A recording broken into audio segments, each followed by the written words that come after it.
Hello. Hello, everyone. Welcome to Afternoon Discord and Light. I am, of course, as always, your glorious and wonderful and sometimes all-knowing host, Eris of Chaos. And with me today is, and I'm sure none of y'all know him. He's like very not well known, like at all. Loki.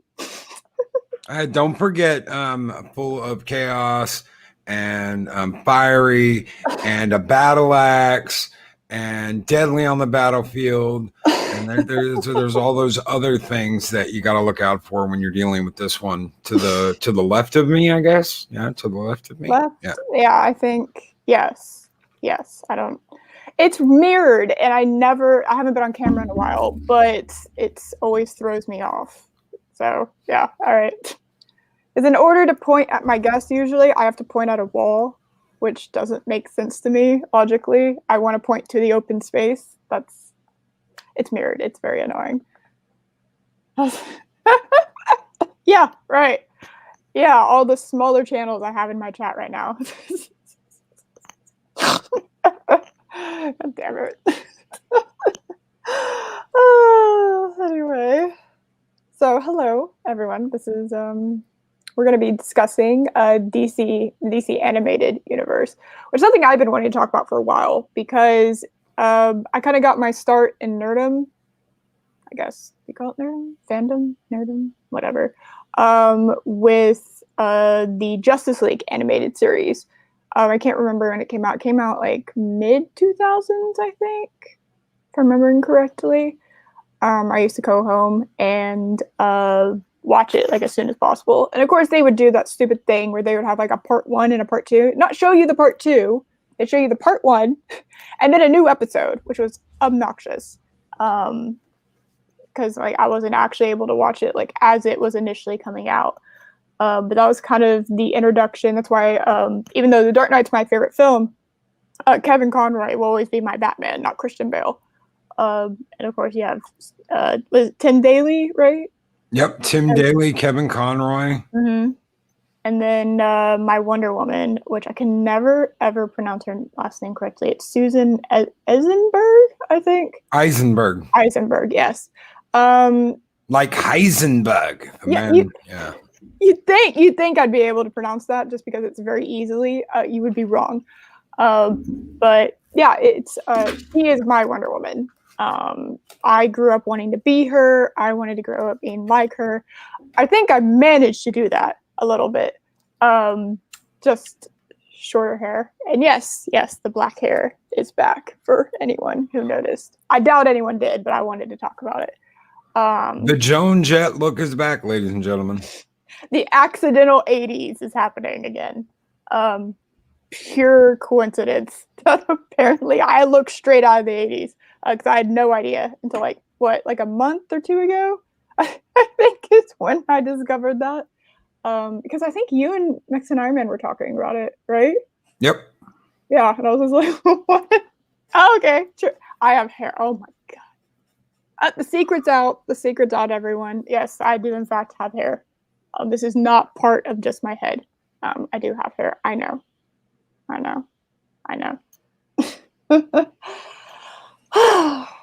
But man, this was back. It feels like we're in a completely new era. Because you look at how DC is doing things now. I mean, hell, just look at the CW. They are in a completely new era. They were kicking ass on the animation scene. That was what they were best at. They kicked the shit out of Marvel when it came to the animation scene. Marvel came out with some things, but they were all big flops. You had the Avengers, Ultimate Avengers. You had the Hulk versus Thor, Hulk versus Wolverine. You had some. They were decent, but they were nowhere near what DC had. No, they were the kings and queens of the animated world. And really because of the series, and I do have it kind of playing as a GIF in the background, that was the opening of the Justice League animated series. That's kind of how I got into DC. Initially, like my technical first introduction. Like I stole a Batman Beyond graphic novel from my brother, and I liked it. I liked the art style. It really didn't drag me into comics. Like you would think that would drag me into comics, and it really didn't. But this show was everything, and it's to this day one of my favorite shows. Occasionally, it kind of outdoes Star Trek as my favorite show. Depends on my mood. Depends on like what I'm really like into at that moment. It is amazing. This is like for me like this is what DC needs to be aiming for in their movies. And I don't think they've hit that. And my just how disappointed I was, and I've talked about this before, but how disappointed I was when I saw Robert Pattinson. Because, like, I just don't see him as Batman. He's just not Batman to me at all. No. No, it's Hogwarts Tales, The Adventures of Cedric Diggory. That's what I thought as soon as I saw the picture of him. I actually did a video about it. I didn't release. At the end of the day, I didn't like the quality of it. I didn't like it. I worked on it, but I didn't like it. And originally, it's got the title up there that he's got COVID. And I really don't want to kick the poor son of a bitch, Sparkly Vampire, when he's down. But poor guy. It was basically Hogwarts Tale, The Adventures of Cedric Diggory. Yeah. And no, it's Batman. He's Batman, really? Yeah. Oh, okay. I didn't see Edward Cullen. I did grow up in the prime era of the Twilight phase, because the Twilight books were coming out when I was in middle school, and they were for middle schoolers. Let's be real. So I still don't think of him. He doesn't look like Edward Cullen in this, so it's not like I'm thinking of that when I'm looking at it. I'm just not seeing Bruce Wayne. No. And you go from something like this, like I have in the background, and then you go to that, and you're just like, and even Batfleck, with all of its kind of, Yeah, but he looks the part of Batman. Here's the deal. Here's the deal with Batfleck. You see him at the party, and you could believe he's gonna have two girls, one on each arm. Yeah, you see the way he acts, and he's got that I'm Bruce Wayne confidence and swagger. Even how he approaches Wonder Woman. That is Bruce Wayne. Bruce Wayne would approach Wonder Woman like that. Yes, and you see Cedric Diggory, Robert Pattinson, and you're like, he's a basement dwelling, brooding. No, that's not Bruce Wayne. You may have the brooding of the bat, but you have to get Bruce Wayne too. And George Clooney had exactly the opposite. George Clooney made a wonderful Bruce Wayne, a completely wonderful, believable Bruce Wayne. He was not Batman though. No, he couldn't. He couldn't turn off the charm, which you have to be able to. He couldn't turn off George Clooney, I guess would be the better way to put it. Yep. He couldn't turn off George Clooney enough to actually like become Batman. Batfleck was actually able to do that, which I was really kind of disappointed when he decided to step down. He didn't decide to step down. He went to Alcoholics Anonymous, went to rehab, and then Warner Brothers pushed him out the door. Is what happened. He did not step down willingly. Okay, I was like, I thought because he just seemed so into that, like he was like a director and whatever. I guess I missed that because it seemed weird. But then I thought it was a joke when they announced Robert Pattinson. I was like, no, I don't even know. You know what, Purple? I don't even think that would have helped because he doesn't. He needs the charm, okay? Bruce Wayne is like, every woman wants this dude, all right? He has this charisma. Like, it just oozes out of the dude. And he can turn it on and turn it off like a car. Well, that's been the problem with DC is you get to the point where they're telling, okay, you have a Batman movie, but they're telling things from like from the Green Arrow comics, or they're telling things from Deadshot, and you're like, well, you've got the story kind of right, but you've got the characters completely wrong. Oliver Queen is that brooding. He went through hell. I don't really talk to anybody. He's got this he's the CEO in the shadows. That's not Bruce Wayne. Bruce Wayne is very public. Bruce Wayne is very charismatic. He loves having the women at his side, but that's all a front for Batman. That's all to keep people from going, no, he'd never be Batman. All he cares about is money and girls. Yeah, he had to. You know, he had this elaborate ruse at parties, depending on which version you're reading, where like he wouldn't the way he would get out of drinking, or even actually sleeping with these women, because most of the time he wouldn't even follow through with that. It would just kind of be, and none of these women would like go back and be like, yeah, we didn't sleep together, because like their whole point of being with him is to have that status symbol of I've been with Bruce Wayne. So he knows that like he's not going to, even if like he says, oh, he passed out drunk, which he doesn't even drink alcohol. That's kind of a thing with Batman too. He doesn't drink. And Josh makes a really good point. He would have made a fantastic Terry McGinnis. Yes, or Nightwing, one of the two. Although Nightwing's supposed to be super pretty boy, so I don't even know if I would have been okay with that. He has the aesthetic of Nightwing, but he didn't nail that either. He's got Terry nailed. Terry had a chip on his shoulder. The work he was doing with Bruce Wayne was all secret. He came from a where his father had been killed in the very first episode. Terry McGinnis had demons and had that brooding, and Robert Pattinson has the look for Terry. So I don't know why they went ahead and just said, oh, we're just going to do regular Batman, when he would have made a very believable Terry McGinnis, probably because they don't want an old Bruce Wayne that's a hero. Well, they could have had Kevin Conroy and actually redeem that story, because I'm still pissed about what they did with him and the Infinite Crisis bullshit. Yeah, I'm still pissed about that. Well, that was supposed to be Michael Keaton. That was not supposed to be Kevin Conroy. That was supposed to be Michael Keaton. They've got pictures of Michael Keaton on the set in the suit, and Warner Brothers at the last minute pulled him out and offered the role to Kevin so that they could keep that idea alive. They didn't want to ruin Michael Keaton yet. They're waiting for the Flash movie. Well, thank you for ruining, my Batman. They didn't ruin it, because they would only ruin it if I allowed them to, which I won't be allowing them.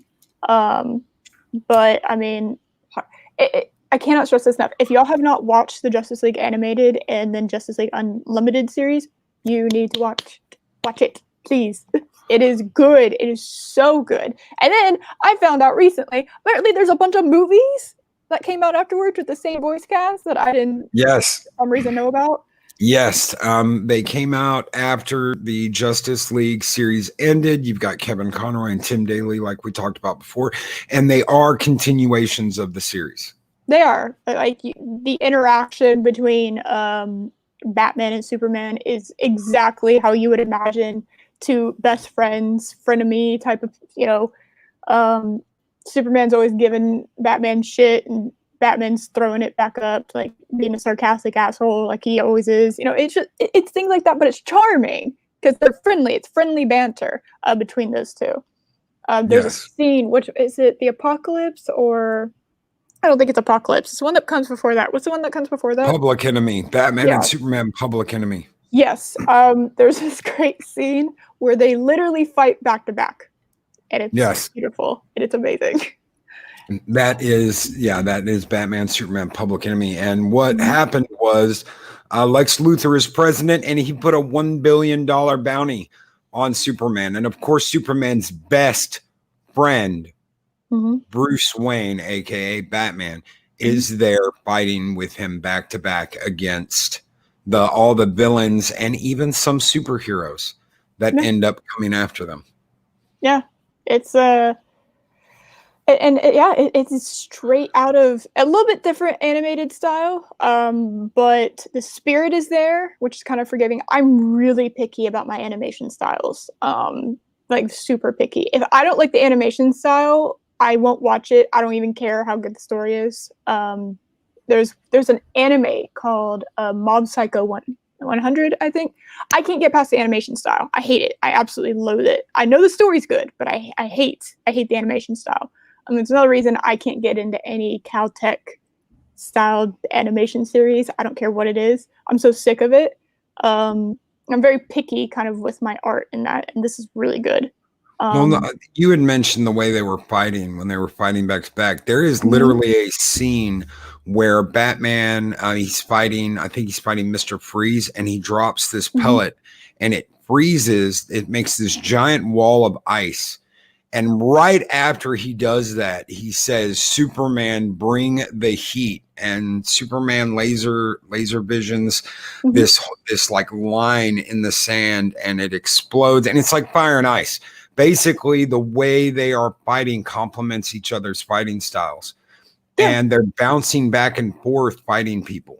They have combo moves. They have actual combo moves, and it's believable. Yeah. It's not something you're like, no. This is something they worked on in the halls of justice, something they had planned where, hey, if we're ever fighting just me and you back to back, we need to come up with some cool epic shit to do. And it showed. Yeah. It's the true iteration, I think, of Superman and Batman. Like I said, Batfleck got close to Batman. I think Henry Cavill could have been a phenomenal Superman. They just did him so wrong in the script writing department. They did that man so wrong. Don't even get me started with Man of Steel. Oh my God. Don't get me started. It's like, I think even Gary has said this before. It's like, guys, just watch it. Just watch these series. Just watch these animated series and then do that. Yeah, we might give you a little bit of shit for copying it, but at least we'll have a real, true iteration, like a live action iteration of these characters, which is really all that we wanted. Why is it not okay to take a comic book and make a movie out of the comic book and hold true to what the comic book did? Because we have seen things. You talk Batman versus Superman. They took pages, they cherry picked pages out of The Dark Knight Returns and put them in that movie. It is not The Dark Knight Returns, though. It's a different movie and it's a different idea, and you've got different people in it, but they're still cherry picking things. It's almost like what Disney's done with Star Wars. They're cherry picking ideas out of the EU and seeing what sticks on the wall. And that's not the way to do this. You retell the epic tales that have been told in writing. Yeah, and pace it correctly. Actually, like, go through and build it up. You have to build it up. Yes. The MCU is looked at as this great accomplishment because of the patience and because of the build-up. I think it was silly for Warner Bros. To just immediately throw out the Justice League idea when they didn't build it up. No, like, it was horrible. It was not good. That was absolutely horrible. They did not take the time to flesh out the characters to make us love these characters before we went into Justice League. And that's something they did with Avengers. They made us care about these characters. They made us care about Thor and Iron Man and Cap and even Black Widow. Look at the Black Widow you've got now compared to the Black Widow we got in Iron Man 2. They're almost two completely different characters. If they had come out with an origin story back then, before Avengers happened, what we could have had. Yeah, I wholeheartedly I hate. My Black Widow is the Iron Man 2. I love her hairstyle. I love her outfit. I love her swagger. I love everything. That is Black Widow. I have no idea how they managed to go from being absolutely perfect, nailing Black Widow to what we got in Endgame. It's called 2020. That's what happened. It's called 2020. Bummer. God damn it. Oh my God. It's just they're two different characters. And it's not two different characters in a good way, like how Iron Man evolved into what he ended up being at Endgame. That's called character development. What they did to Black Widow is they devolved her character. They didn't build on it. They devolved it. It's very strange. Yes, even the Black Widow you get in the first Avengers movie is very much in touch with the Black Widow we got in Iron Man 2. That is not the Black Widow we have now. No.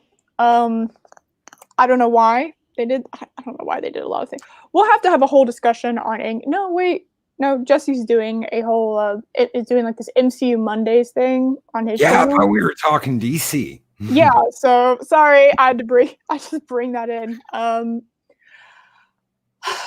it's a comparison, right? Is how they did it well in the MCU, and DC, as much as they will deny it or not, maybe they haven't denied it. I think it'd be silly to deny it at this point. They were trying to win a race with someone who had like a 8-year head start. And I think that actually led to, I don't think if the MCU happened that the DCEU would be in the state that it's in right now, which is complete, absolute turmoil. When no one knows what's canon anymore. It is, really, they just need to start over. Just redo it. They don't want to throw the money at it, I don't think. And you better not be downgrading to Robert Pattinson from Batfleck. You better not be doing that. Well, like it or not, Zack Snyder started all of this. And at the end of the day, they didn't have faith. Fox did the same thing to the Aliens franchise. Warner Brothers is repeating mistakes it has made in the past with other franchises. You have to trust the people that you have working for you, and you have to trust in the vision that is being laid out. That is something Marvel was able to do because it was Marvel Studios. Disney had not bought them yet. Right. 90% of what we got in the first 10 years of the MCU was Marvel Studios, not Disney. Even though Disney was then producing when they bought it, this was still Marvel Studios and Kevin Feige's vision, not Disney's. And now we're going to get a full board Disney. We got some of that with Endgame and with Infinity War. Yeah. And honestly, both franchises, I think, kind of, you're just not looking at it, you're just like, man, like... You have to decide what you want to do. Do you want to make money or do you want to make a statement? That's what it comes down to. Do you want to make money or do you want to make a statement? If you want to make money, then you give the fans something they are going to love. And, it's the stupidest thing I've been hearing over the last 2 years. No more fan service, no more fan service. Do you want to make money or not? Fan service is not a bad thing. I think what they're equating fan service is like the meme in anime, which is like the Maid episode or the Hot Springs episode in anime. That's the fan service I think that they're thinking about. It's like, no, these characters actually care about each other. There's relationships and there's history. And that's not fan service, is doing the characters justice and doing them correctly. That's not fan service. That's just doing your job correctly. It's a very different thing. Another like fan service thing is, we wanted Luke, Han, and Leia all like together in a movie. That's not too hard to ask for. Yeah, that's not fan service. Because they care about each other, and these are characters that have history and whatnot, like I was saying. So that's not fan service. Why did we all geek out when they had that round table meeting with JJ and you had Mark Hamill, Carrie Fisher, and Harrison Ford all in the same room together reading lines? Why did we all geek out? Because we thought that's what was going to happen. They gave us the impression that the Holy Trinity of Star Wars was going to reunite. Exactly. We didn't get that. And Colin P, if I can address Colin P's comment, said, aren't there going to be 3 different versions of Batman on the go at the same time? Yeah, I don't know about that one. I don't understand that one. It doesn't even matter if there's 3. If there's 2, you're confusing people. If you've got 2 different versions of Batman that don't connect in some way, shape, or form, you're just going to confuse the hell out of people. Yeah. It's like, don't do that. If you want to do that, do one animated, one live action. That's the only real way I think you can get by with that. Don't actually, don't know why on earth you would have 2 live-action Batmans. When does that ever make sense in any capacity, like at all? Because everyone wants to do that cinematic universe now, and I don't understand why you would have multiple unless you were going to do something like the Crisis Infinite shit, which I would highly suggest to not.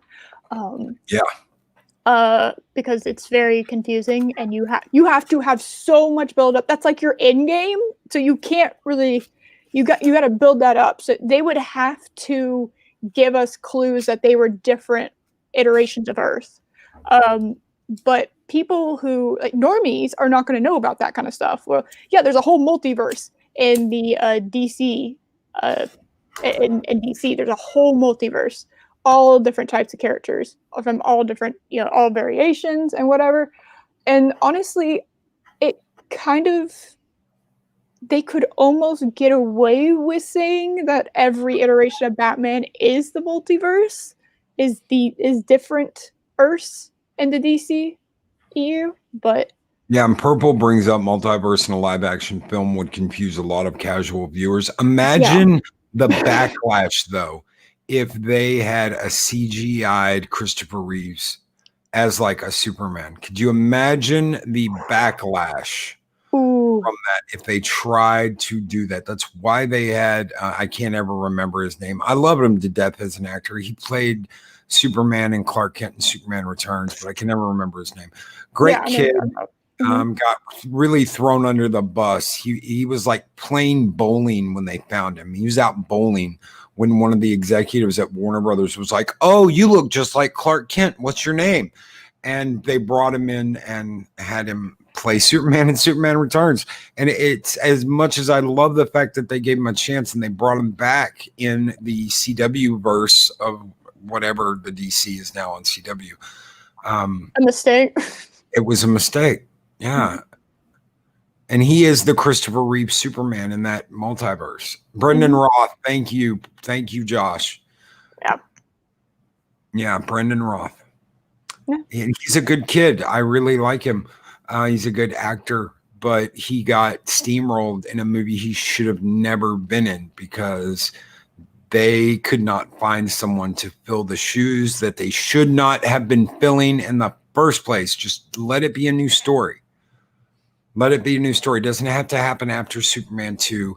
It doesn't have to be a continuation of anything. And they touched on that in the CW verse, that Lois and his kid were killed. And Jimmy and Perry White and all those people that we know and love were killed in a gas attack. Really? You're going to take all them from us in a backstory? Oh, yeah, no, like, this is how they introduce that. It's pictures on the fucking wall at the Daily Planet. Yeah. They have pictures of them. So they just drop that bomb on you. And it's so passing that it's not, it was like multiple actually watch throughs of EFAP's series on it that actually made me realize what it was. Yeah, they're just pictures of everyone who died on the Daily Planet wall. And it's just glanced at, and it's not even really talked about again. No, it's not. It's awful, and it's just like, you can't just kill everyone and like everyone important to Superman and then just blow by it like it's nothing. They're spitting. They're spitting on the old characters. Is what they're doing. Yeah. They're spitting on the characters that past generations knew and loved, and saying, "Well, they're all dead now. Forget about them. Yeah, forget about them. Don't care about them. Don't go back and watch the old movies. Watch all the new horse shit we're coming out with, because we're not going to make any kind of money if all you care about is the stuff you already own." It's so bad. There's also a Smallville. There's a Smallville Superman cameo in there. Yep. And he gave up all his powers. But they did one good thing. They named his two girls Kara and Martha. Yeah. So, after his mom. After both of his mothers. His biological mother and, of course, his mother on Smallville. Yeah. And he's married to Lois Lane, and she is the Lois Lane that played in the series. So you get both of them. Yeah. And I think he does, like, absolutely just, I think he punches Lex Luthor. If you want to consider that Lex Luthor, I don't really. No, it's He not looks Lex more like an Luthor. imp. He looks more like an imp. You're telling me Lex Luthor is played by the guy from Two and a Half Men? Really? Yeah, he's like 5'2". Maybe Mixopidalic. Maybe he could be Mixopidalic. I don't know if anybody remembers him, Mixopidalic. Maybe he could play him, the little imp that you said his name backwards and you banished him. But yeah, maybe he could have played him, not Lex Luthor, though. They have not found someone to play a good Lex Luthor since Michael Rosenbaum was on Smallville. Honestly, just do The Rock. The Rock is the closest I've seen to what Lex Luthor kind of is, but you know, he's Black Adam. He needs to be a big guy. He's not like this tiny little fro guy. No, he's a big guy. He's a big guy, and he walks in the room. He's very charismatic. He's very manipulative, and it's like he'll smile at you and be plotting out your death, right? That's And right. he's obsessed with Superman. That is something they kind of actually did. You know, it's like, oh, he got the book of destiny. I don't. And the first thing he does is he goes and tries to kill everyone. That's something Lex Luthor, I believe, would have done. Not so blatantly, but he would have eventually tried to do that. You know, just to wipe him out because he's obsessed with him. Not quite in the way that Joker is obsessed with Batman, but yes, in a way. Completely crazy. In Public Enemies, they actually nail that relationship where he's like injecting himself with Lex Luthor is injecting himself with like kryptonite, so that he can just walk up to Superman and Superman can't even really punch him because he's just, you know, so he's risking kryptonite poisoning to take down someone. That really, at the end of the day, you know, it's like Batman and Joker are more on a level playing field. Lex Luthor, like on a physical playing field, not so much with Superman. But intelligence-wise, yes, definitely, and that's what makes him dangerous. That's also something that I feel like is missing. Is that in the DCEU, it's like these people are forgetting that these characters, especially these really prominent bad guys, are super intelligent, which is again like they're yes, there you go. It's more of a Lucifer God relationship than Joker and Batman is more like how to put it. I can't like it's like on the tip of my tongue. Lex hates the capes. He hates all the capes. It's not just Superman. He hates all the capes. He believes he is the apex of human evolution. He is the smartest. He is the strongest. No one should be able to stand up to him. He has power. He has money. And Superman doesn't have money. He doesn't have the privilege. He doesn't have the right to be as powerful as he is in Luthor's mind. Superman should be serving him, not any other way. Yeah, I mean, considering how he grew up, you know, with this arrogance, and then all of a sudden, just Superman kind of comes along, right? And it just like, it just kind of rains on his parade, and he never gets over it. And it becomes this obsessive hatred. Yeah, like you said, yeah, it's mostly for Superman, but it extends. Even if he killed Superman, he wouldn't feel satisfied until every superhero is wiped out. Because he wants to rule as a god, basically. But all these other people who are gods in a way keep getting in that way. So he thought he was number one, and really he's like 200 because of all these other, you know, all these other people, all these other superhumans, metahumans, whatever you want to call them. So it's kind of jealousy, I would say, pride, jealousy, you know, but it's in my mind like he does have characteristics kind of like a Lucifer character, you know, the jealousy, I'm the best, so I should be ruling over everything. And then Superman is like everything good in humanity, but still not perfect, because he is pretty human for being an alien. And they can't seem to nail that at all. No, they did a very good job of that. And there's in the first season of Smallville is of course touch and go. But there's this scene where you've got this woman that can touch you and like read your future and all this shit. And it's a really old lady. And she ends up at the end of the episode touching Lex. And she sees this vision of Lex walking through this field of white flowers, and he's in his white presidential suit. He's in that white suit he wears as the president, and his hand has a black glove on it, of course, because it's rotting from wearing the kryptonite ring. And blood starts raining on him and turning his clothes red, and it's turning the flowers red, and then the flowers are wilting and dying. And in the background, you see nuclear bombs going off, and the flowers have turned to skulls. And you're like, holy shit. They nailed it. And how can they nail something in a damn TV series so perfect of what Lex is going to become? But they can't do that in a multi-million-dollar production. It's almost as if the money doesn't matter. It's the art behind it. That's right. That's right. It was all about the art behind it and nailing the character for who he was, not money, money, money, money, money. Yeah. That's something that I think all of Hollywood is missing out nowadays, which is a real bummer. Because if you threw money in, like, not appropriately, it's if you threw money correctly, like, and got the talent, and you brought in No, that's not the throwing love and the money. passion.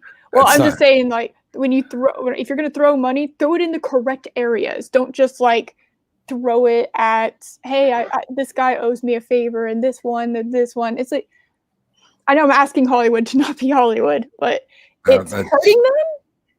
Yeah, that's why these animated movies were so good. That's why I really like Smallville and the smaller things that they did, because there was an art behind it, there was a craft behind it, and it was about making something of quality, as the highest quality they could with the money they had, instead of let's spend all this money. I think for the most part, the DCEU was cast extremely well, except for the villains.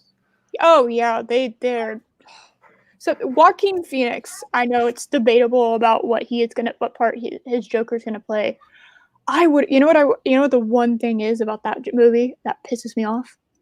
At the end of the movie, they should have had him in the purple suit. Gotta also remember that the Joker was, in Hollywood standards today, a low budget movie. Yeah, it was, and it made bank. It was what, $55 million. It made more money than Endgame as far as profit goes. Like billion, I think. Didn't it hit $1 billion? It hit $1 billion. Yeah, that's insane. And it only cost $55 million to make. They made more money profit off that movie than any movie ever has. Because they took what they had, they got quality actors, they got quality actresses, they did quality work, and they spent the money wisely on what they should, and dedicated themselves to making a really good movie, instead of let's spend $250 million and all this CGI work and all this extra effects work and all this post-production work. That's killing movies. Get creative. Yeah. Not throw money and see what sticks. And I do defend CGI artists, because CGI artists are not given the time to finish their craft. That's something that I think gets forgotten, is like they're not, and I've had this where I've taken photos and it hasn't been, so I almost kind of get it from like a personal level. Like, I've taken a photo and it's like good except for like this one thing. And instead of like retaking the photo, I get lazy and I'm like, I can fix that in post-production. I can fix that and I can edit that. Well, it takes me longer to edit than it would just to redo the photo. which is how I kind of view how they're doing it. It's like they want to shoot, they want to, because these actors, also cost so much. So they want to shoot it, they want to get it done, and then they'll fix it in production. Well, sometimes you can't fix stuff in production. One of the things that you've got to look at, and I don't know how much you know about this. What do you know about the early days of ILM? They were working in a garage, folks. They were working in like a 2-car garage. Industrial light and magic started in a garage with people figuring out ways to do things other people said were impossible. Mm-hmm. Now you've got a whole floor of employees. You've got a whole team. And yeah, it's good. But what happened to this is impossible, you can't do this, and them saying we're ILM, we'll make it fucking possible? The soul's gone. That's right. Skywalker Sound used to be one of the biggest sound companies as far as sound and special effects, sounds, and all that work. Skywalker Sound was at the top of the list. How much do you hear about Skywalker Sound today? I'll be honest, I didn't know it was a thing. Well, it turned into THX. You've heard of THX, obviously. Yeah. The big boom thing that you'd hear in movies. Yeah. Skywalker Sound turned into THX. Okay. All right. I don't think I ever knew about that, because I knew that it would make me jump when I was a kid. Like, I'd hear that loud ass noise and it like jump scared me. So I remember that. I don't think I ever remember Skywalker Sound. Yeah, and of course it came about during the Star Wars movies, the original trilogy, and other companies were like, well, it obviously sounds great. The sound was great. The music was great. Let's use this company to do this work. And it was one of those little things nobody ever heard about really until THX came out. You didn't think about it. It's like that Dolby Digital logo you see at the end of every movie. How often do you think about that little logo? You don't. Not much. I mean, I'm sure it's on some of these posters I have here. That kind of innovation does not exist anymore. It just doesn't. You have no one in their garage doing startups like that anymore. Not for ILM, not for Skywalker Sound. It's you go big, or you go home. And you can see the problems with that, because we get things like Doomsday and Batman versus Superman. You get things like the Ninja Turtles in the Ninja Turtle movies JJ did, or not JJ, the other guy. Whatever. They were bad. Yeah, they were bad, and they all looked the same. And then isn't that a problem? There's no innovation there. There's, well, I built this to look this way for this. I'm going to go over here and I'm going to do the same thing here. And they end up looking the same, and they end up looking like shit, because there is no, how are we going to do this? The reason why the original Ninja Turtles made so much money is because they made them right. There were continuity errors, but they made them right. They made them look right. They brought them to life. If you can't bring something to life on the screen, move over. Move over. I don't care who you are. I don't care how diverse you are. If you can't make it work, move over and let someone do it who can. Yeah, I agree. And something I actually just found out right before the stream. Apparently, by pure coincidence, no, you know what? I did this on purpose. Today is the 28th anniversary of the Batman animated series. Ta-da! So, yay! I did it on purpose, 100%. Promise. Yes. Oh my God. Yes. Exactly. We'll fix it in post. Yes. And I've done that before, so I know it's out of laziness. The directors over here don't tell me that it's because you just didn't want to do the shot again. I get it. I understand. And there are some things, that can be fixed in post. You can't fix a bad script in post, though. You can't fix a bad storyboard in post, though. That's the problem. They can't. Yeah, just look at Ghostbusters 2016. Oof. Do I have to? I have to look at it. I don't want to look at it. Supposedly there's some 4-hour version of that movie that exists that I will never, ever, ever see. I couldn't even finish the first one. I never saw the first one. I'm sorry, fart queef jokes aren't funny. It just wasn't funny. I expected funny. I expected, you know, the Ghostbusters are funny. You've got a group of comedians that made a movie about busting ghosts. It's going to be funny. Why would you get 4 female quote comedians unquote when it's just not funny? Well, they apparently they ad-libbed like the whole thing, which that's a skill that you have to develop. That's not something you can just pop on the set and just be like, yeah, let's ad-lib this. It's like, you don't know. That's a skill you have to take years and years, like this improvisation. It's not something that you can just, oh, I have this skill now, you know. Well, I don't know. Okay, I'll give you guys something that you probably, for everybody here that watches Mornings of Mischief, I'll give you a guy a hint on something. Friday morning, that stream with Mexican Iron Man, that was all improv. That was all improv. It all came out of nowhere. We put that together at the last minute and improv the whole thing. All the jokes, all the Brown Lantern, all of that was all improv. And when I was in junior high, I got into an acting class and I got into academic decathlon, which is like debate, but more like Jeopardy. Anyway, there's an acting portion of that I ended up being extremely good at because I improved. When the kids would go up there and they'd be doing something, they would literally be reading their lines, and this is what it sounded like. And we came from the White House to the lawn of the Lincoln Memorial. And I was like, guys, we can't do this. And this girl was running the whole thing and handed me this sheet of paper and said, these are your lines. And I said, I don't have lines. And she said, no, these are your lines. And I said, no, I'm not doing that. So I didn't do that. And I just improv'd it. And we got a standing ovation at the end of the day.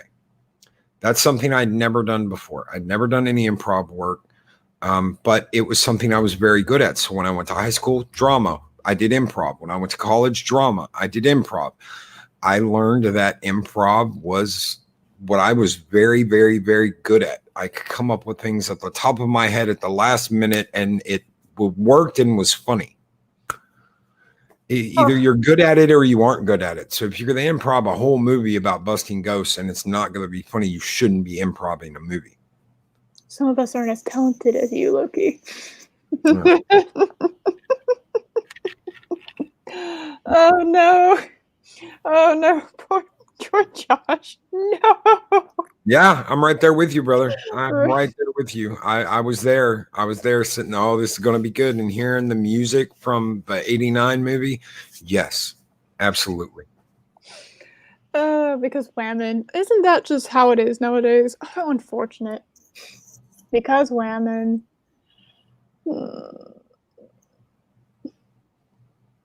Actors that played. I wish I knew what you're talking about. I don't know. Dukes of Hazzard. Yeah, I don't know that one. Just the good old boys. I know of them. I just didn't. Yeah. Anyway. How can you be from Houston and not know about the Dukes of Hazzard? I do know about the Dukes of Hazzard. I just don't know names, and I've never watched it. I just know of it. Wow. I know. I suck. Okay. Sorry, I almost put Chris in timeout. I was just trying to highlight the comment. It happens. Happens to us all. He can be the next Lady Greymaster. Or the next Lady Mist. Sorry, Lady Mist, if you're out there. I meant Lady Mist, Guardian of the Void. Oh, shit. Oh, my God. Yeah, the cast of 2016 is kind of... I don't want that. Ugh. No, we don't need 3 or 4 more hours of shit. I don't want it. I don't want it. Does anyone want it? No, I'm serious. I really want to know if there's actually anyone out there that genuinely wants this. That's not just virtue signaling, but actually wants it. Roscoe Pico drink. That he wants it. He wants it. Roscoe, just go away, dude. I'm on a stream. I'm gonna get memed on in the damn chat. Oh my God. Either can or you can't do it. Yeah, it's not something that you can tell someone they can learn it, but if they don't have a minute to do improv, they just don't have it. Either it's there or it's not. Drew Carey used to have a wonderful improv show that I Yeah. absolutely love. Whose line is it anyway? Whose line is it anyway? And I they played all those that. were a group of actors that knew how to improv. Oh yeah, I love them. I have no idea why they canceled it. I have no idea why they decided to revive it without Drew Carey. That was an awful choice. I hope it's not on anymore because He's on the damn prices right now. yeah. Dun dun dun dun. Yeah, well, Wade Brady is doing, what is it? Let's Make a Deal. I think. I don't know. I think that's what he's doing now. So it's like, what's even? It's not the same, but yeah, Whose Line Is It Anyway is really really good. So, but man, I mean, think of how many things we wouldn't have without these animated series. A very particular one. Harley. Harley Quinn is someone I was actually introduced to. It was the Batman and Superman movie. It wasn't Public Enemies. It came before It's that. the original Batman, Superman, the movie. Had Joker and Lex team up, and Yep. then that's how I got introduced to Harley. Actually, funnily enough, I thought she was funny. I liked her. Well, they introduced her on the original animated series. They of course carried her over into the comic. Harley was a great character, trying to psychoanalyze Mr. J, and she ended up going just as batshit crazy as he did. He warped her mind. Yeah. She was supposed to be in The Dark Knight Rises, so another reason to hate that movie. Anyway. Well, so was Joker. Yeah, I know. But bummer on all of that. I'm gonna have to rewatch that stupid movie, and I'm gonna have to do something on that. I know it. I'm just so I hate that thing so much. I am going to have to talk about it, like in depth, but I'm gonna have to rewatch it in order to talk about it. Things I do for my YouTube channel, I swear.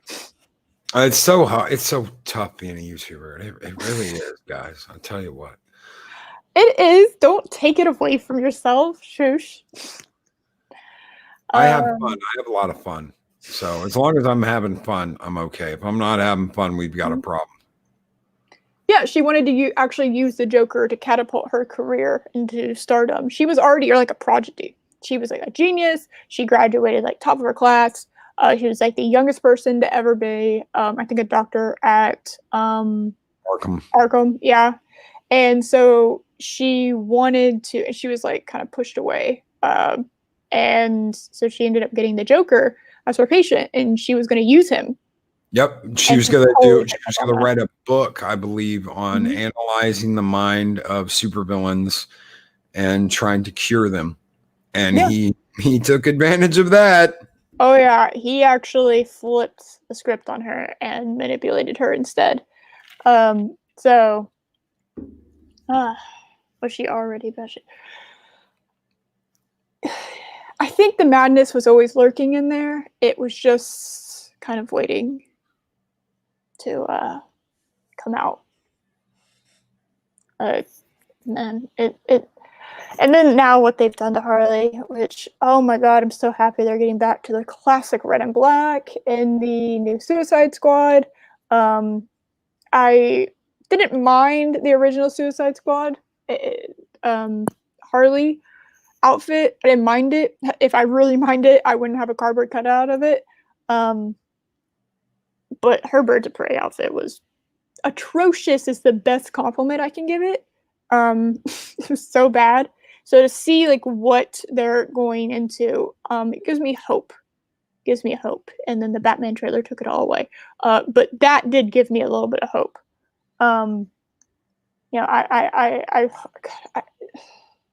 They just need to like have a sit down, and they need to just plan and discuss for a while. They need to stop making movies, and just need to sit down and get their shit together. Their comics, DC Comics is just bleeding money. If they were doing so good, they wouldn't have fired so many people.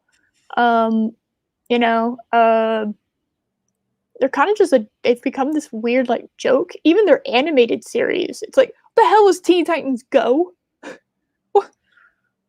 Why? Why did you do that? And then the Harley Quinn animated series, the art was okay. But you know, I'm not someone who's anti-cursing, but even I thought they were going a bit too far in that. They were just cursing for cursing's sake. That's not, you know, it's like cursing's like any other word, right? You don't just say it for whatever. They were doing it to be like edgy, but it was like super fake edgy. It's very strange. I heard mixed reviews about that, but man, didn't they make Superman? Didn't they do what they did to Captain America to Superman? They made him like commie man, communist man, or something like that. They're working on that, yeah. Oh, they're continuing with that. You know, if I was AT&T, I would have just scrapped that sucker because I don't know. I don't know if that would be the smartest thing to do at the moment. Holy shit, I forgot about that. Did you forget about that? Because I forgot about that. Yeah, oh no, next Saturday. Oh yay. We're gonna be really going over that a lot this next week. All right. Oh my god. I can't. Part 1 of DC fandom was like mediocre. I don't know what they're gonna have in part 2. Well, it'll be pick your poison. It'll be pick your poison. You can watch what you want to watch. It's going to be like choose your own adventure. You just pick what you want to watch and you watch it, and then you're done with that and you move on to something else. They're not going to do what they did last time? Nope. Each panel that they are doing will be a self-contained panel and not lead directly in another panel. You just pick what you want to watch and you watch that panel, and then you move on and watch what you want to watch next. Interesting. All right. I wonder what brought on that change. I'm sure it's because this last one did so well. Yes. I'm sure that'll be discussed later this week. I don't know. Do you even know? No. Do you know? No, wait, no idea. Yes, they were. I wanted to laugh at some of them. They did not do it well at all. You know, it used to be funny to have like a celebrity read like mean tweets. It's not funny anymore because it's so cherry-picked and so scripted that it's like, well, it's like a really bad acted bit, basically, is what it's become. There's no illusion that this is like a live reaction. It's very awful. Let me see. There was a movie I watched, and it was Suicide Squad, Hell to Pay, I think is what it was. I think I accidentally watched it because for some reason I thought it was Suicide Squad. So I like accidentally watched it. They really did a good job like with Harley in that. And that was like a really good Suicide Squad movie. Again, it's like, man, DC, you have the like the outline, you have the like the footwork. Everyone's done the hard part, which is like the creation of it. You just need to take it and just stick it in your live action movies. It's not hard. It's really not. They've got everything backwards. They have everything backwards. When you've got an animated movie that's coming out, you need to find ways to sell it. How are we going to get 40, 50-year-old comic book fans to buy this movie? When you have a giant production that has got the name Justice League on it, you worry more about selling it before it comes out than people coming back and seeing it a second or third time. You want that first weekend to be huge, and then after that, no one really gives a shit anymore. Yeah. I think it's just been so long since I've seen like an actual like animated series, like a new one, not like rewatching or seeing an older one. It's like a new animated series that I've been passionate about. I don't know what's happened, you know. I don't know what's happened with. I think their DC animated department just started forking money over to like their main like live action movie series, because I can't even think of like a new one that's coming out that I've heard of or that I'm excited for. They just stopped giving a shit. It's sad. They really did. Yep. And then they just took that and now they're just using it like as like a way to stab us in the back. Like I said, the CW, Kevin Conroy shit, that was just to stab us in the back. The rumors about what they're going to do with Michael Keaton's Batman in the Flash movie, which blows my mind that in this era, this day and age, that what is it? It's Ezra. Yeah, that Ezra was allowed to keep his job. I don't know how Ezra Miller. I don't know how he was able to keep his job. That's kind of actually surprising. Rules for thee, but not for me, right? That's right. Oh, you choke out somebody? You choke a bitch out? Oh, that's okay. That's okay. I guess. I don't know how that's okay in any circumstance. Like, I'm not one for cancel culture, but that's bad. You should never be choking somebody out at some point. Especially when you're fans, which is, I think, what it was. It's not a good sign. That's not good. And for them to just be like, yeah, no, that's cool. Whatever. You know, it's like, it's like there's a difference between, you know, people getting punished for bad shit that they do and then cancel culture. I think there's a difference. I think there's a balanced way that you can figure out what the appropriate punishment for that would be. Oh, hello. We have new people in the chat. Hello, Dave G Sound. And I think I saw. Hello, Lady Mist. I think she heard that you were talking about some other Lady Gravemaster being the Guardian. Yeah, the Guardian of the Void. Yeah. Exactly. Yes. Thank you. Holy shit. That is so true. That is like perfect. Yeah, Bruce Timm, without question, should be the head of DC. I have no idea how he's not. These are men, and it'll never happen. Unfortunately for DC, Marvel, and most of Hollywood, the sexism is against men. It's just the way it is. Either way, it's stupid. It's all fucking stupid. You should hire someone on their talent, not on their whatever. It's all about talent. Get rid of all this fucking pandering and all this bullshit, and hire people on talent. The people that love these comics, the people that care about these comics, the people who care about the DC universe in general, need to be the ones running the show, not people that really never gave a shit, that are only doing this to insert their political agenda or woke points. Exactly. And Lady Mist, I was joking. We're joking. that didn't actually happen. He went a little weird. Did Bruce Timm go a little weird? I haven't really kept up with him. Oh no.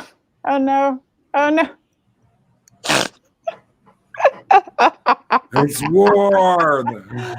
Oh my god. Oh, man. Yeah, no, they should just go for it at this point.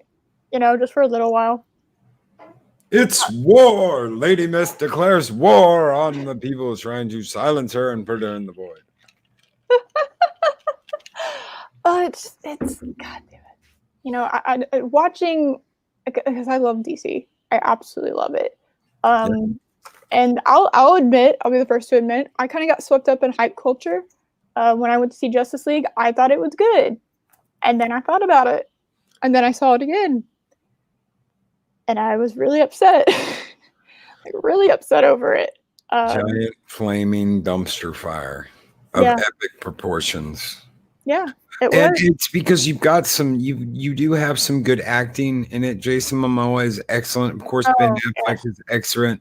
The actors, I have no problem with the actors. The Ezra Miller did not play a convincing Flash. They had him more as like the Peter Parker type. Oh, did everybody leave already? Oh, well, bye. And shoom, See, he's that's gone. Wally West. That's a Wally West Flash. I don't know why he was Barry Allen. Like, that made no sense to me. You know, he seemed more Wally West. Wally West is the jokester. He is like very much just. He's very smart, but he's also just he's the comic relief. That's what I grew up with, and the Justice League animated series, it's Wally West Flash.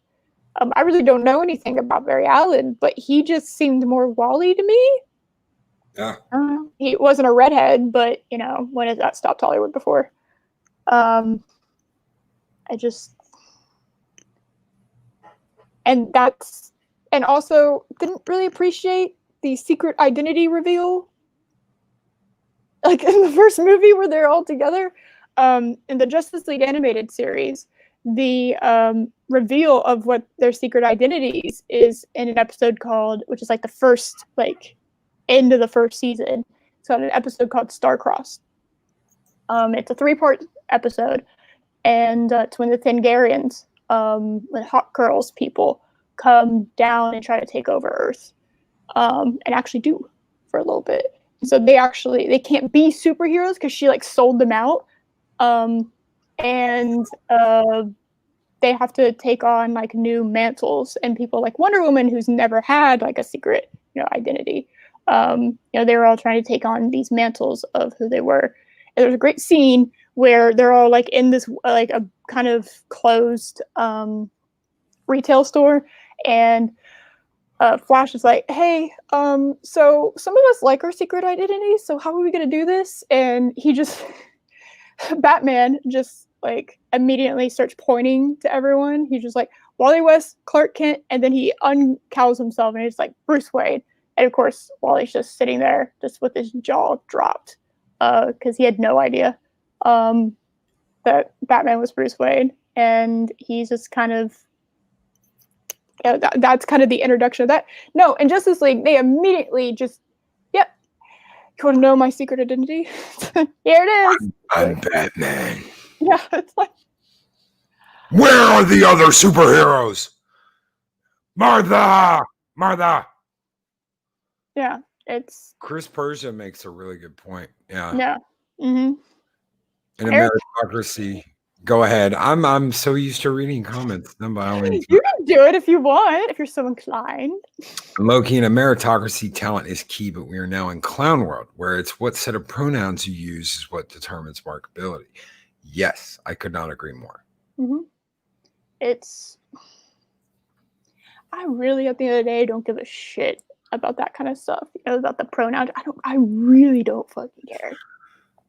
It's when that becomes a way to leverage yourself into positions of power that take talent and merit that should be judged on those things. It's when you start leveraging yourself. It's like, well, you're not asking for equality, you're asking for special treatment. That's not the same thing. It's not at all the same thing. But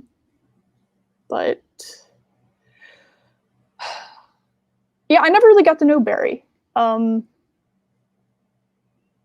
Wally West is he's hilarious. Maybe he's more similar to Barry than I initially thought, but I never got to know him. Like, I never really got to know Hal Jordan. John Stewart's my Green Lantern. Really? Okay. Well, maybe they're more similar than I initially thought. Interesting. These were my characters. These were my heroes. And see what they did to Martian Manhunter in the CW series. I was like, no, what do you know? False. Incorrect. I know you're on a limited budget, but stop. Then don't have Martian Manhunter. Yep. It took me way too long to figure out who's Martian Manhunter. I thought he was just some dude. I didn't know that was supposed to be him. It's like, oh, they made his ears kind of pointy. It's like, that's not Martian Manhunter. He's green. It's a very specific suit. Like, I know he can shapeshift, but I mean, come on, guys. Bit ridiculous. What?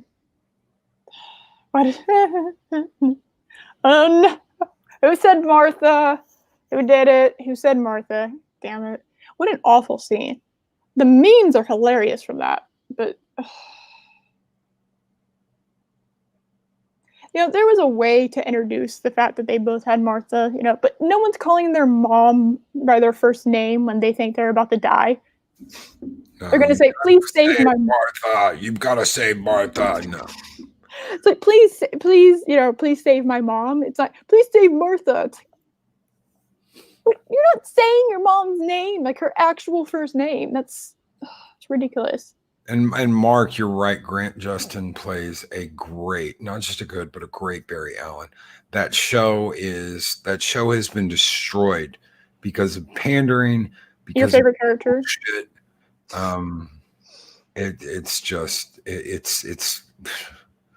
It's a joke now. That whole show's a fucking joke now because the way it turned into. Yeah. He's not the Flash. Iris West Allen, hyphenated West Allen, is now the Flash. Because she said so. Because she told Barry that's the way it is. So well, yeah, couples can be equals, but you're not. Because I am with you, I now have your superpower. No, shut up. Stop. No, that's not how that works. Yeah, Lois Lane ain't over there just like, we're Superman. No, she'd be fucking, get out here, bitch. No. Either you ever see the one. What? What are you talking about? Do you know anything about this? What's the... Either of you ever see the terrible Wonder Woman pilot? It's got a different actress in it. Yes.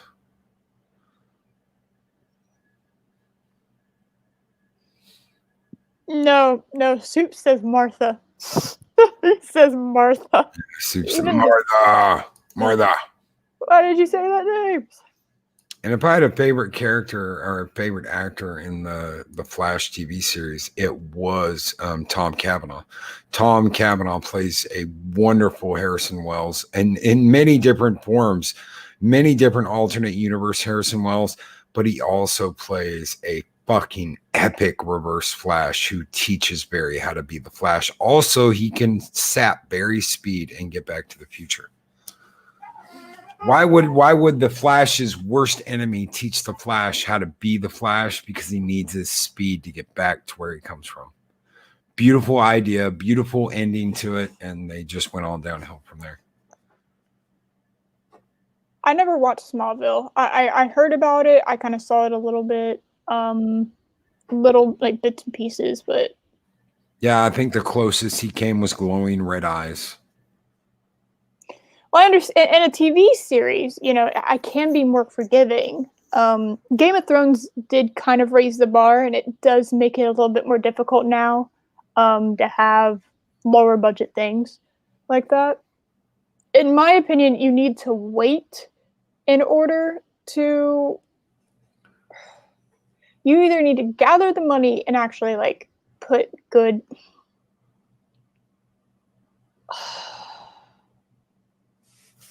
You don't just let something exist with like a low budget that requires a higher budget because you want it done then.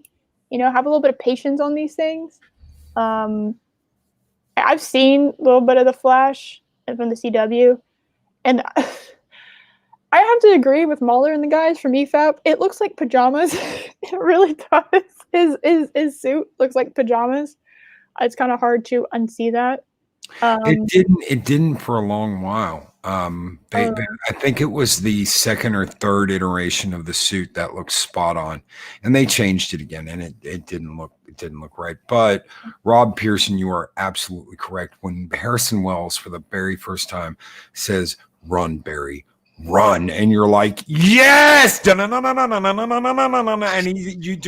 it's like you're like, "Yes, okay, they've nailed this."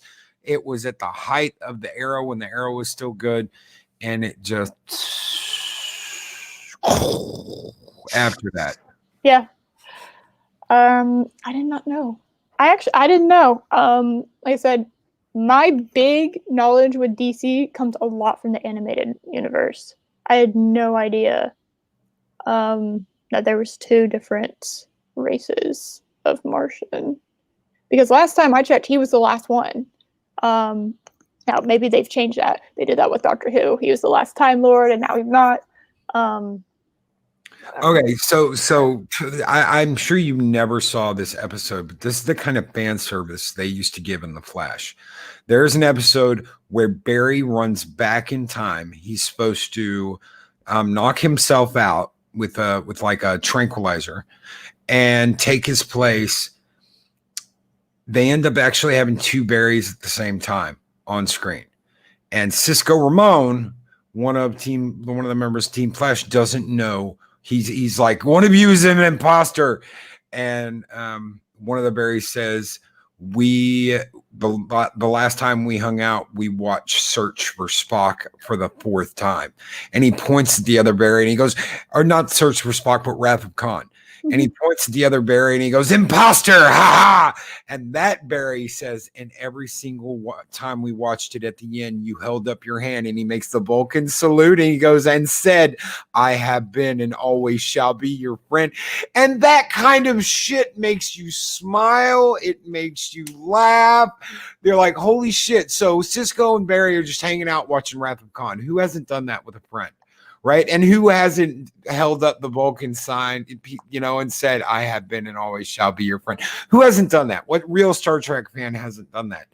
And it was little things like that they threw in there that you were like, they're not member berries. They're little salutes to the pop culture that we love. All of that is gone now. There is none of that. They don't do that. It's all like what Gary talks about, standing in the hallways and talking about your feelings. That's what it has turned into, instead of something in hallways and unique and something to geek out over. It is a lesson in feelings and do's and don'ts of, don't say this and don't do this, otherwise we're going to call you this. Ugh. That's interesting. I don't think that's the interpretation I got. You've seen the first episode, right? Yeah. It wasn't I don't think they were considered like the white Martians. They were white, but they were more like parasites. Like they just arrived on his planet and they kind of wiped him out. And that's what I got. Other planets too. Yeah, like it wasn't the first one. So I think they may have changed that. They were able to shape shift. Mm-hmm. They stole the Green Martian's ability to shape shift and look like them in the end. Yeah. Let's see.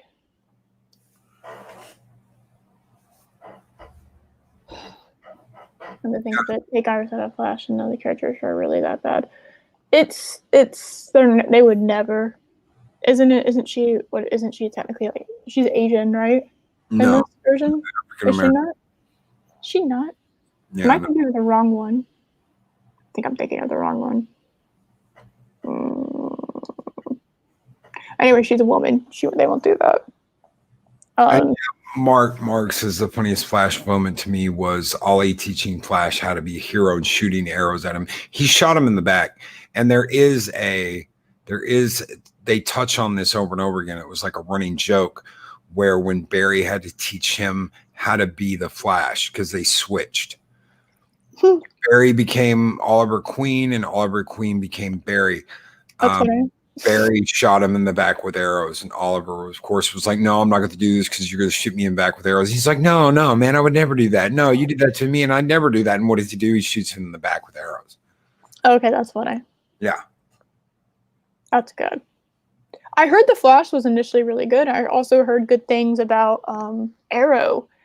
I had a friend that watched Arrow for a little while, and Arrow, they replaced Black Canary after the second season, and apparently from that point forward, it was never the same. First or second season, I can't remember.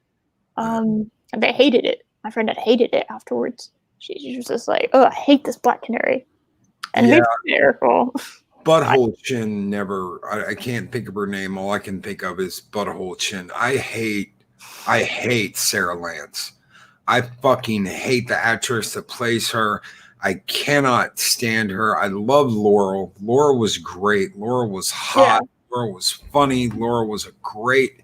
The actress that plays her is great, but the woman who plays Sarah Lance has a butthole for a chin, and I cannot fucking stand her on Green Arrow, and I can't stand her on Legends. That's why I don't watch Legends. Is she the one? She wears a white outfit.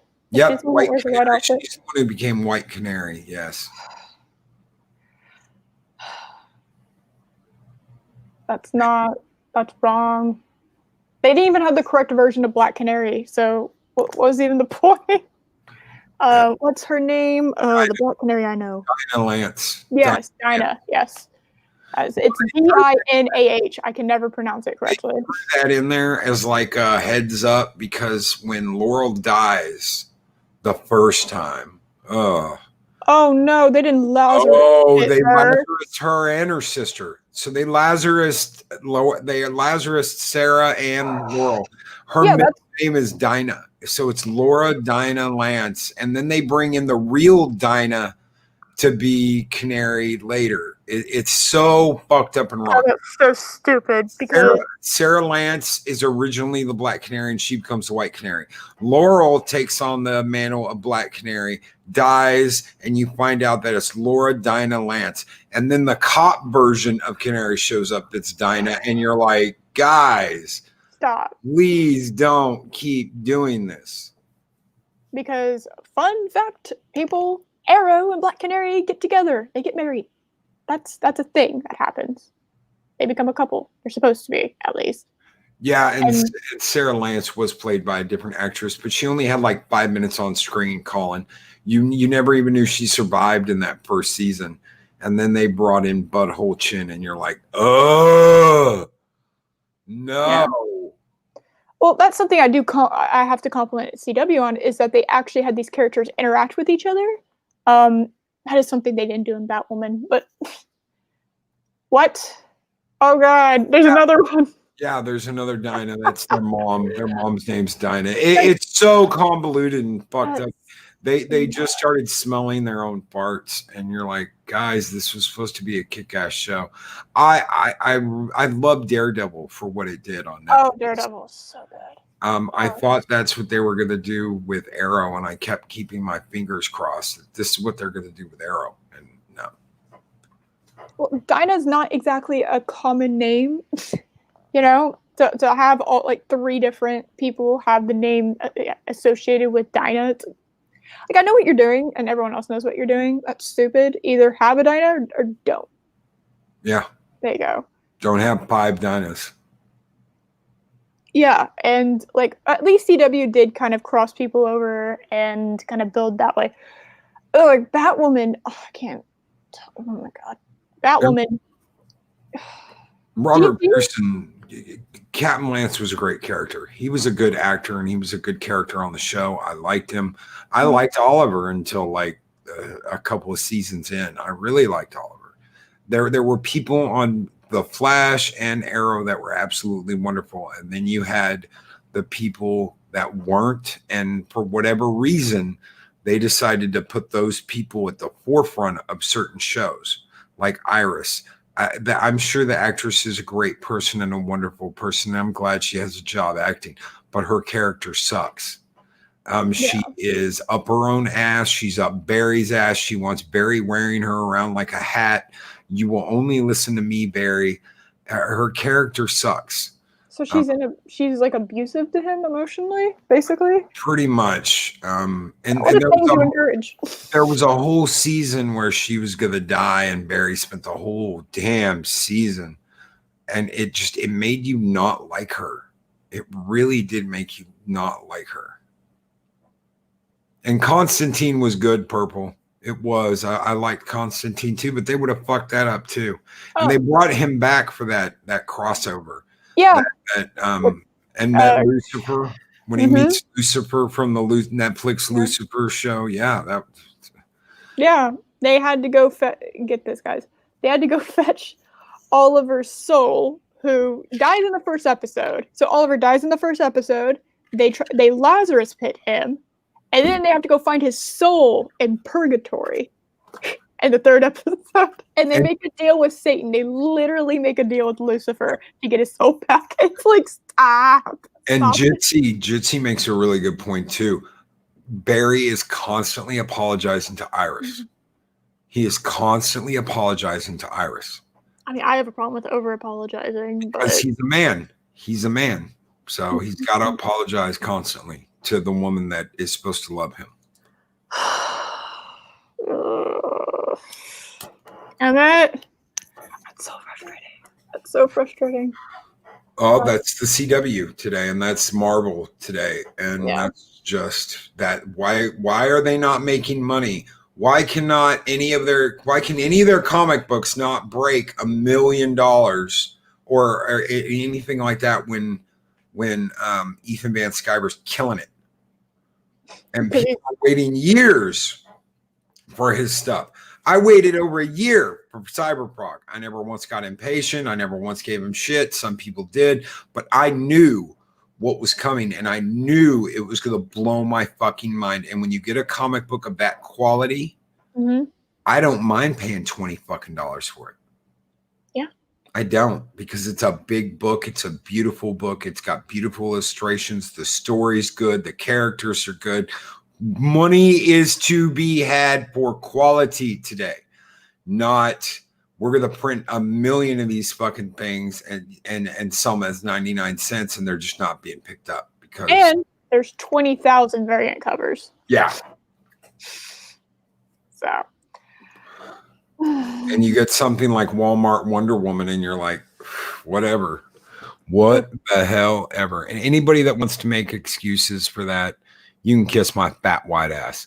That is the most disrespectful cover that DC's ever done.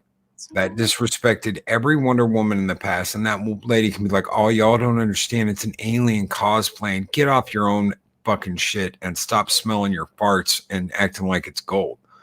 That cover sucked. That was unoriginal, unimaginative, and just downright disrespectful to the character. Yeah. Didn't look like the character. She was in a static position, which, again, it's a cover. You want to sell your artwork with this cover, okay? If I see that, I'm not buying that book because that's supposed to be your big, like, selling point is look at this cover. Isn't it gorgeous? Don't you want it? If there's more of this inside, well, I don't want to see more of that. I don't want to see more of that art style. It's an awful art style. You know, like it's awful. It's really awful. And her saying, well, we decided to give her a realistic body type. Well, guess what? I have Wonder Woman's body type. And again, I've said before, because I did a video on it. Do you think that my body that I currently have right at this very moment isn't realistic? Because once it's introduced into the world, it's realistic. Where are her organs? Well, my organs are right here. Thank you. That's where hers are too. You don't need to look like, that in order to have organs. It's like, I don't know what you think how big organs are. They're not as big as you think they are. God damn it. Stupid people. Well, Colin P. Smith, you said if it was one of the aliens the artist usually draws, look at her work. I went back and looked at her work, and guess what?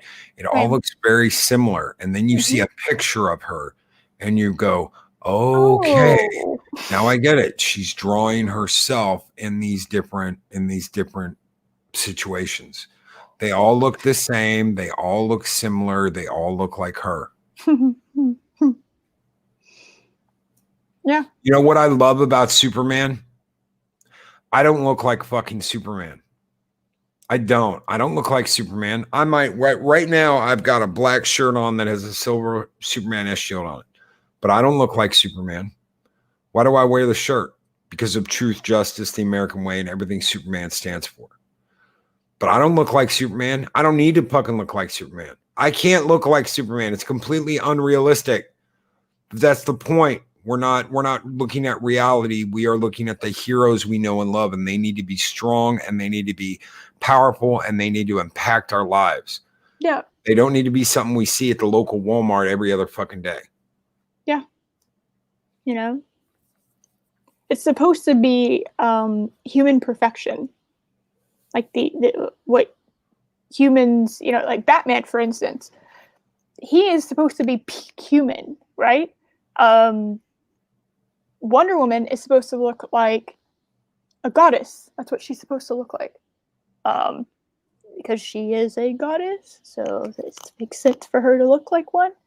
You know, she is everything that, you know, women want to look like. And to be like, well, I made a more realistic version. It's like, shut up. Really? Like, really? We're going to do that?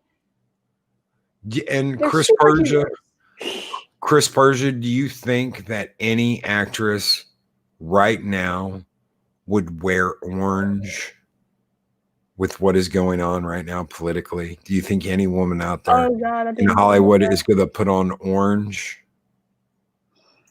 They're not going to do that, and they're not going to make a woman do that, and they're not going to ask a woman to do that, because, you know, everything orange is bad. I love orange slices. Does anyone have any orange slices? Damn it. Oh my god. Well, then you can't do Starfire, can you? Because Starfire's orange. Sorry, guys. Well, you know, they did that woman a disservice. Not because she's black. I don't give a fuck that she's black. I get a problem that they made her look like she was supposed to be on a corner. All right? That's what they made her look like. It's like, no, that's not what Starfire's supposed to look like. Because I also grew up with Teen Titans. Not Teen Titans Go, the actual Teen Titans. And it's, you know, she's beautiful. And you see like what she's supposed to look like in the comic books. It's like, she's beautiful. Like, she has this kind of this innocent naivete, but like this kind of very Wonder Woman-esque, but definitely an alien. And it's just like everything she sees, like every day, it's like brand new, you know, seeing it for the first time, you know, and she's just always kind of fascinated with this, and it's just, that's not Starfire. And just to throw it out there as a little tease, Robert Pearson, what you just sent me, absolutely freaking badass, dude. Yeah. Absolutely freaking badass. Little Kryptonian content he's working on. Absolutely badass, brother. Thank you for letting me be the first besides you to see that, because I'm like, holy hell. I'm like looking at a car seat and I'm like, what the hell is it? Oh, hello. Absolutely badass. Thank you. Bro. Teasing my entire chat and not even showing it. So rude. Yeah.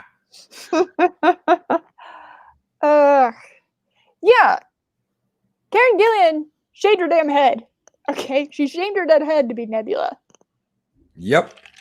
People spend hours in the makeup room to look like what they're supposed to look like.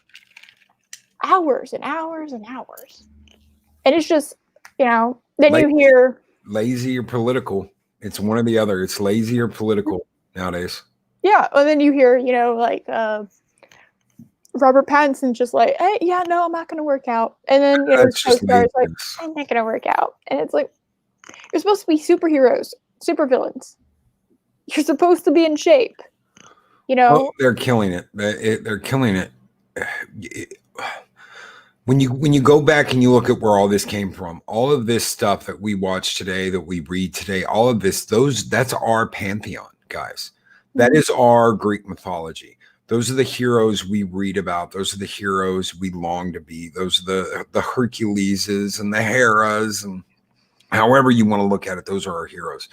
And they are lighting a match to it and torching it. Something will come along. Something will take its place. We may not want it to, but that's what's going to end up happening. They're killing Wonder Woman. They've killed Batman. They're killing Superman. They've completely cucked Batman. If they do stick around, it's going to take decades for them to turn it around.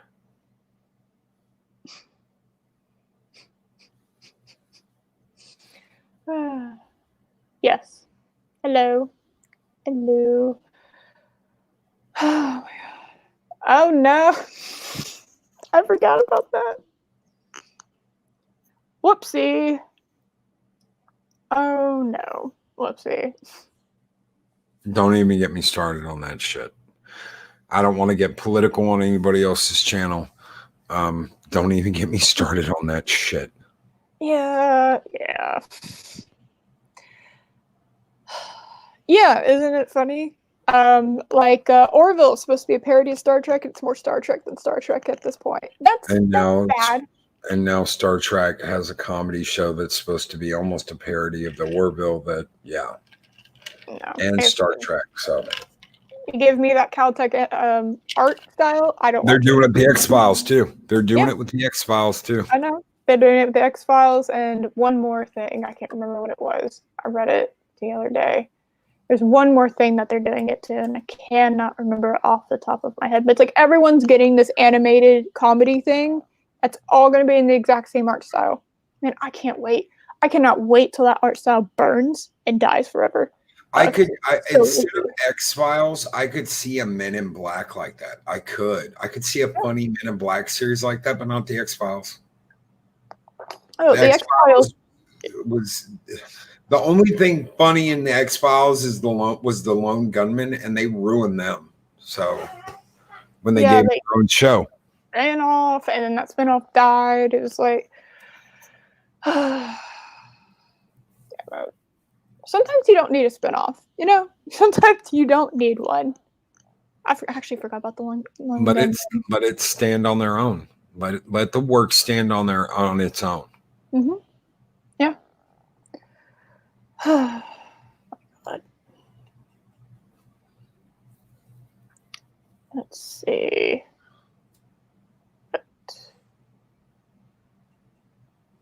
Yeah. Did they? Oh, I didn't know they did an animated series for Men in Black. Huh. I must have missed that. All right. Probably right after it came out or something. Let's see. I want to see this. MIB animated series. Oh, yeah. It was, let's see, 4 seasons, 53 episodes. Didn't even know it existed. From 97 to 2001. Kids WB. Well, that explains it.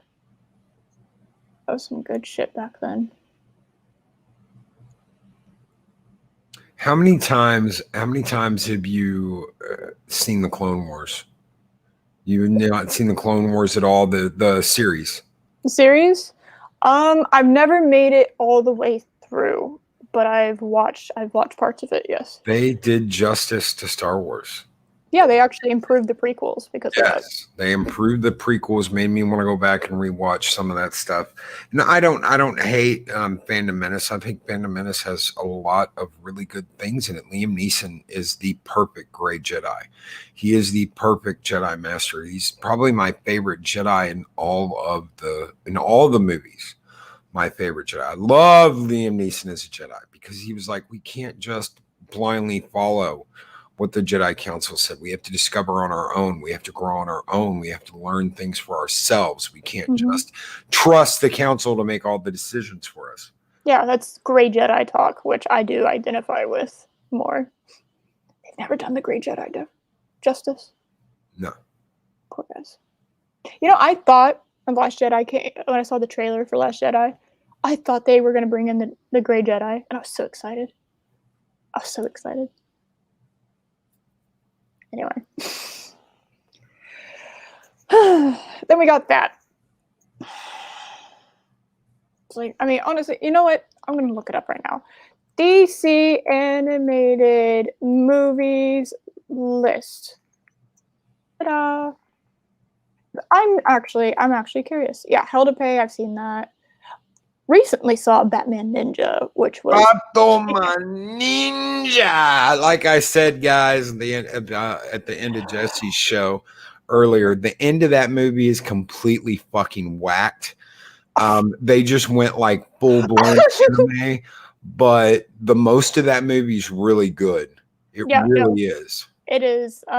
It's very Japanese, and it's very impressive that they were able to capture basically all the characters correctly. Yes.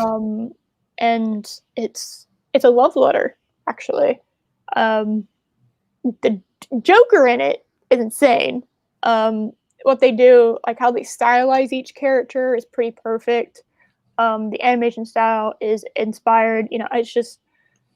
If you ever wondered what it would be like to have Batman with a katana and the Joker with a rapier and what that kind of fight would be like, you will find out. That is one of the best fights in DC animated history, is that fight at the end with Joker and Batman. And it is a no holds barred kick-ass thrill ride.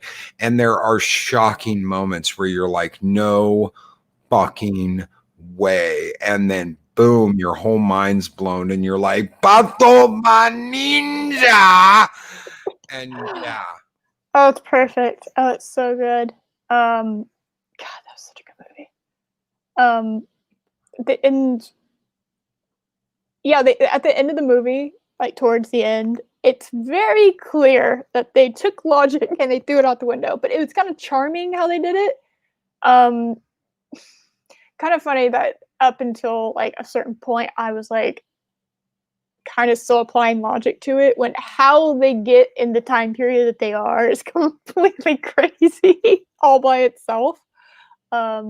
This is something that I'm gonna bring up real quick. Dun, dun, dun, dun, dun, dun, dun.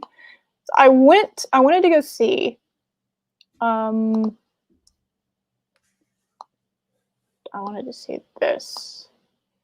Let's see. Or we could not do that. There we go. I'm pretty happy. One of the movies on your list there is Superman Doomsday. I am pretty happy they went back and they redid that and made it a two-parter, because they did not do that story justice.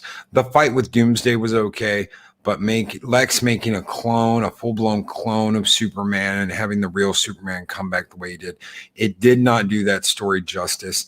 The Justice League, the death of Superman and the return, while not exactly like the comic, was much better than that fucking Superman Doomsday movie. Yeah.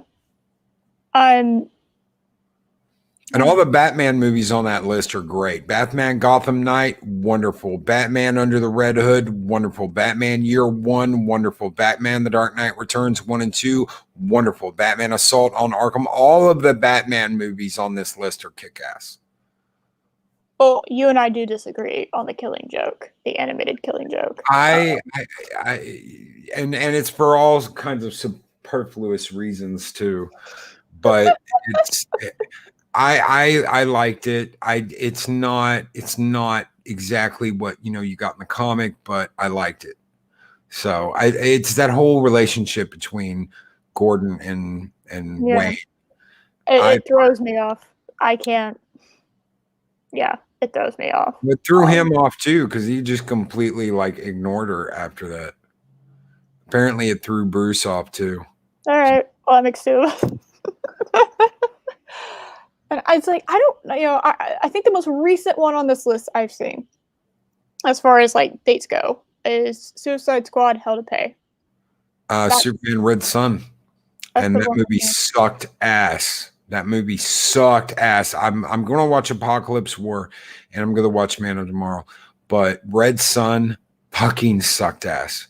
They did a complete disservice. That's the one where Clark lands in Russia and is raised by the Russians. Soviet Superman. Yes, and they pandered, they bent the knee to socialism, and they made it to where America, bad, bad, bad, socialism, good, good, good. And it just sucked. It sucked so bad.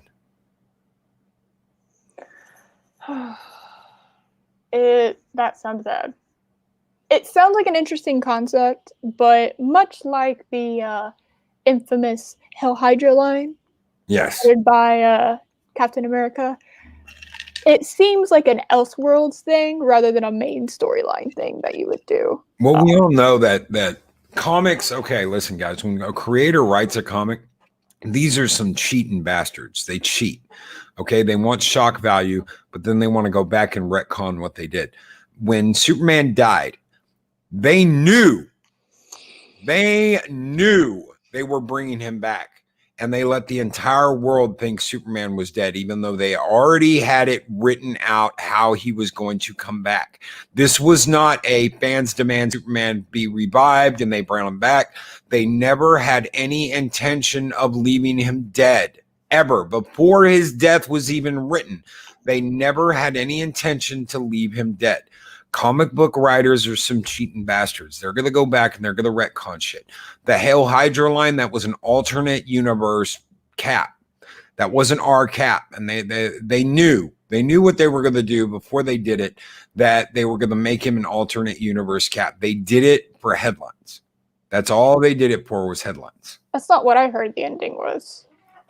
I heard that there was a big dream sequence and they pulled the Captain America, like that was the real Captain America. That's what I heard. Is that was actually the real Captain America, and the Captain America that's now in there, that's the good actual Captain America, is like a dream sequence Captain America that they somehow pulled out. I don't know how they did it, but that's what I heard. Now I haven't read it, so this is all like hearsay for me. But like I can't imagine if. Because it's part of the main line. I was part of the main line of Captain America. So we're talking like from the very beginning of Captain America's very first introduction ever in comic. That the whole time, all of these years, he was secretly Hydra. Secretly Yahtzee. No, he's an alternate version. Even the Punisher was like his enforcer. Okay. Out and rounding up immigrants and all kind of stupid shit. Yeah. And yes, Colin, the Red Sun comic is worth getting. The comic, not the damn movie. And Chris Persia, I was so upset when I saw that, because it's basically one big capitalism is bad, socialism is good. Capitalism never deserved Superman. Socialism always deserved Superman. Capitalism bad, please buy our movie. Yeah. And you make Batman into like a terrorist bomber. It's so stupid. You know, the whole thing's so stupid.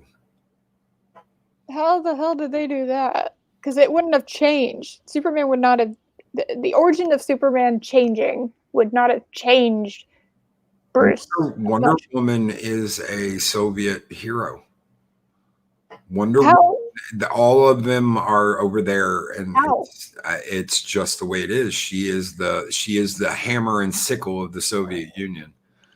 Okay, but that wouldn't have changed. Like when you know what each character's entered. They even got the red star on her chest, the red Soviet star on her chest. Okay, it would have made more sense if everyone else had a normal origin story, and they ended up fighting Superman. No, that's not what happened.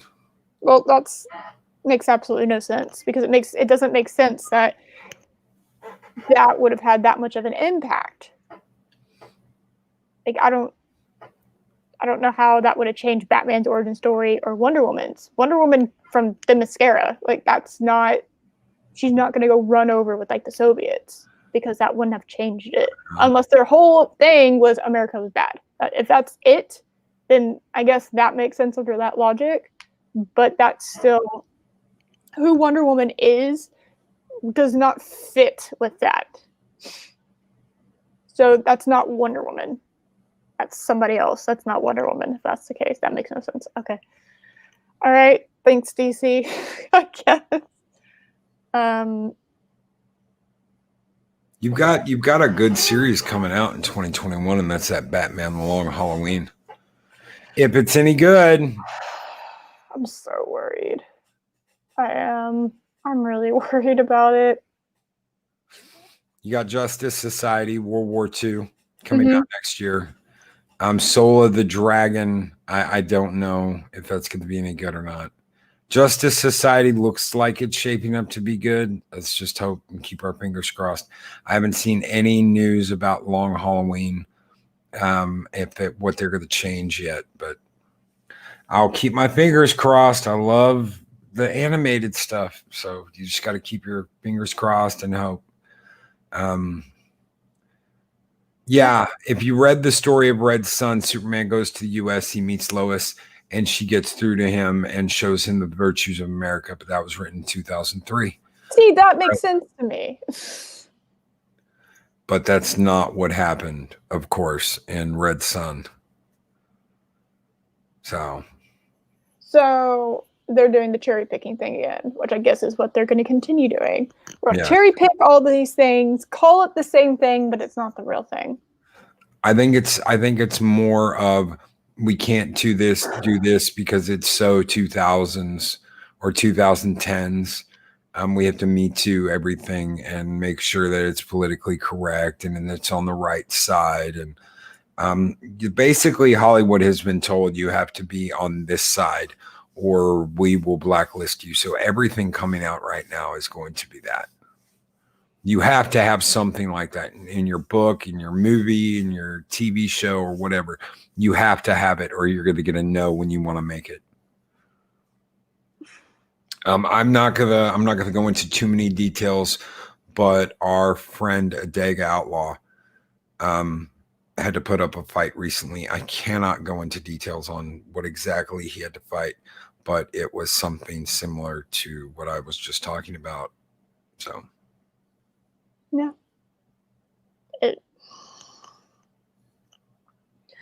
It's everywhere. All this stuff is everywhere. It's infecting everything. It really is like a virus. Current situation worldwide. Dude, it like the social justice shit. It's really like a virus. You know, it's insane. It really is. I just. The Red Sun thing, God, I can't get over it. I can't.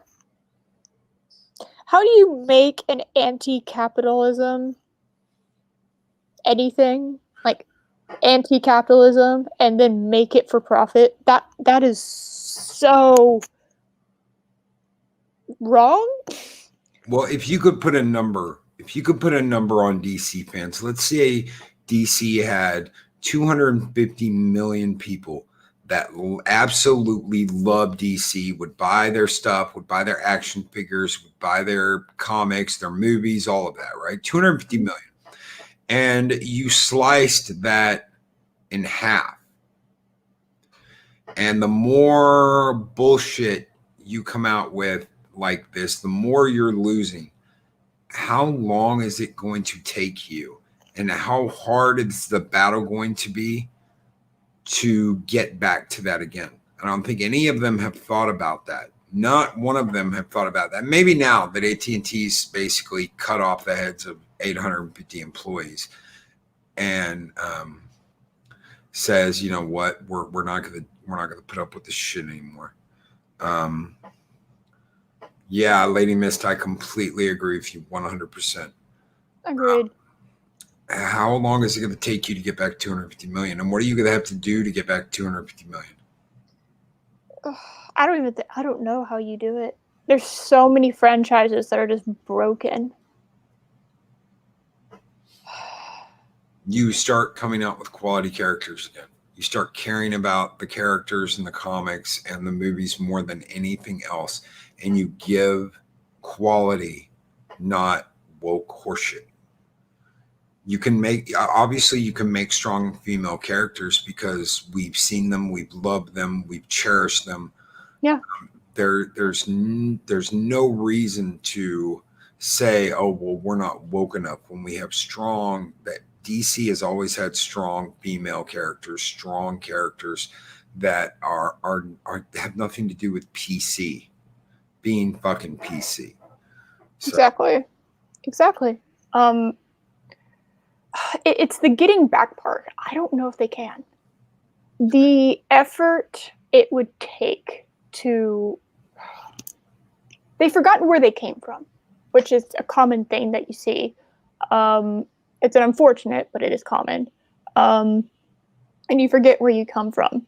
You forget what got you there. You forget, these things. And I know, similar to you, I really keep that close to my chest, because I've seen what happens when you forget that.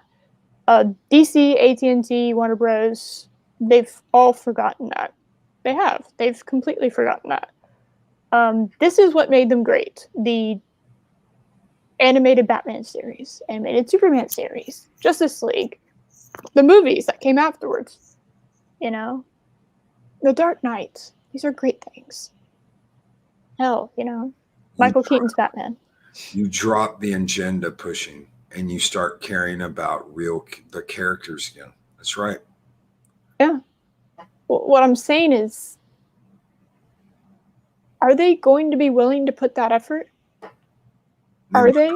And they might just disappear and sell off the characters, sell off the IPs.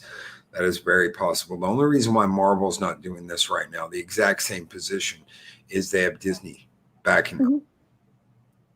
But if Disney goes down, which is a possibility, what happens to Marvel?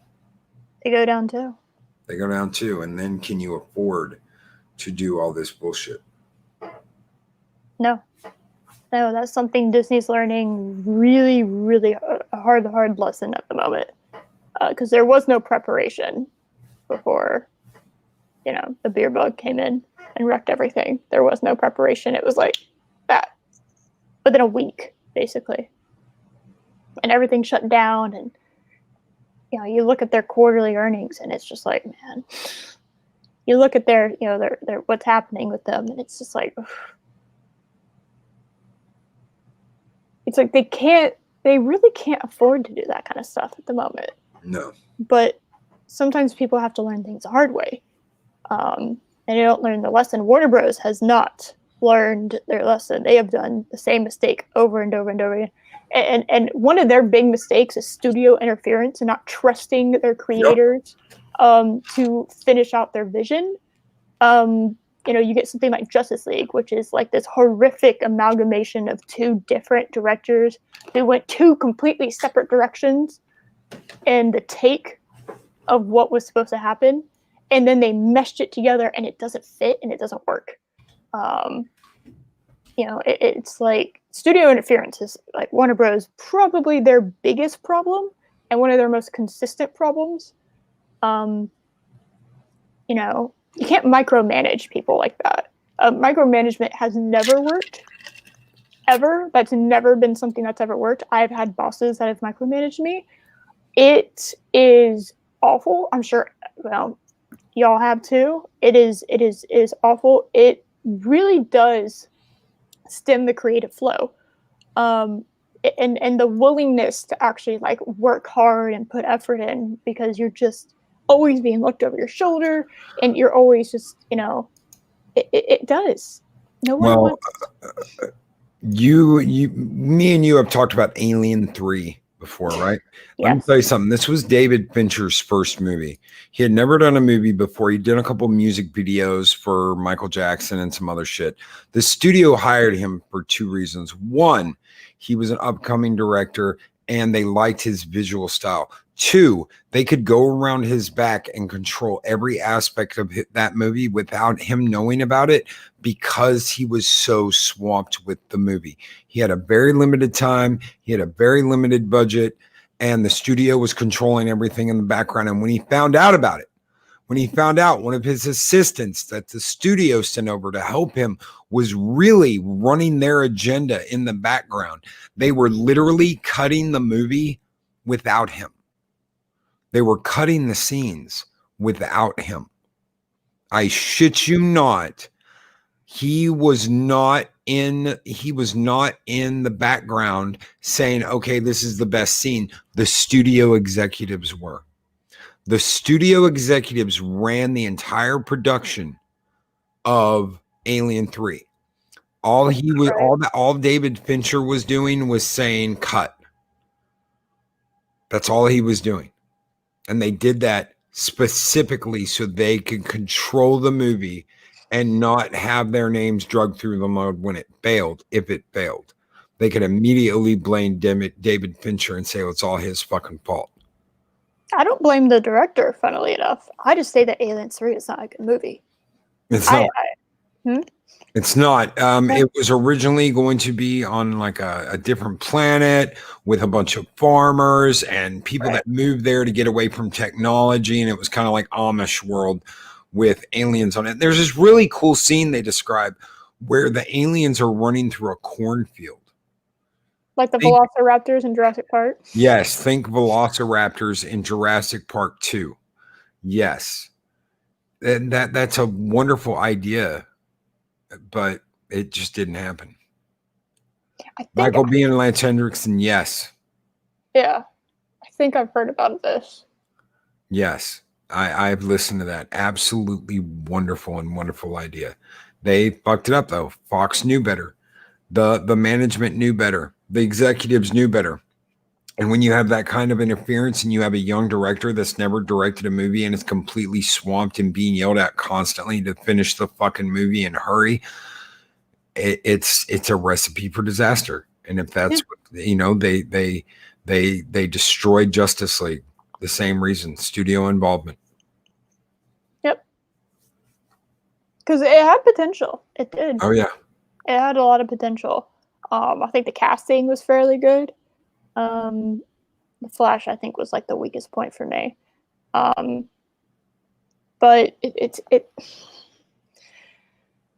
I hate seeing things with potential just destroying themselves. It's one of my biggest pet peeves in movies.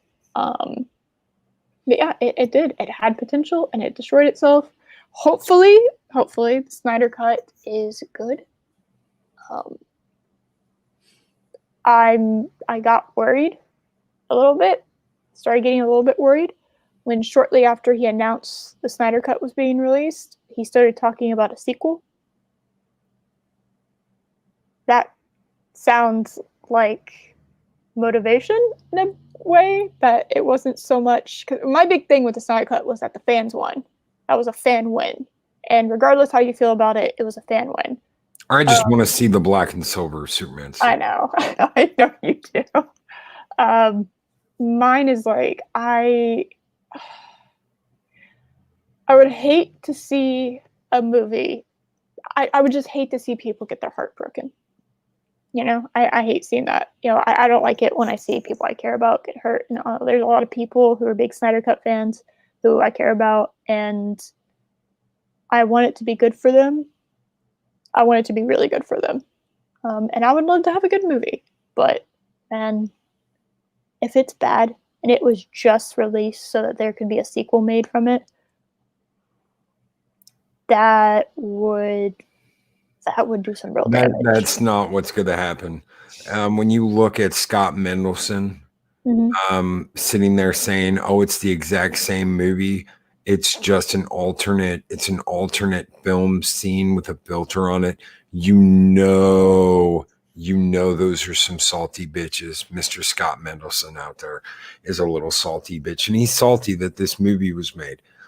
He even said a very small minority of the population. Nah, bitch. No, we've all wanted to see that movie, whether we're huge DC fans or not. We want to see its original vision because we know what happened.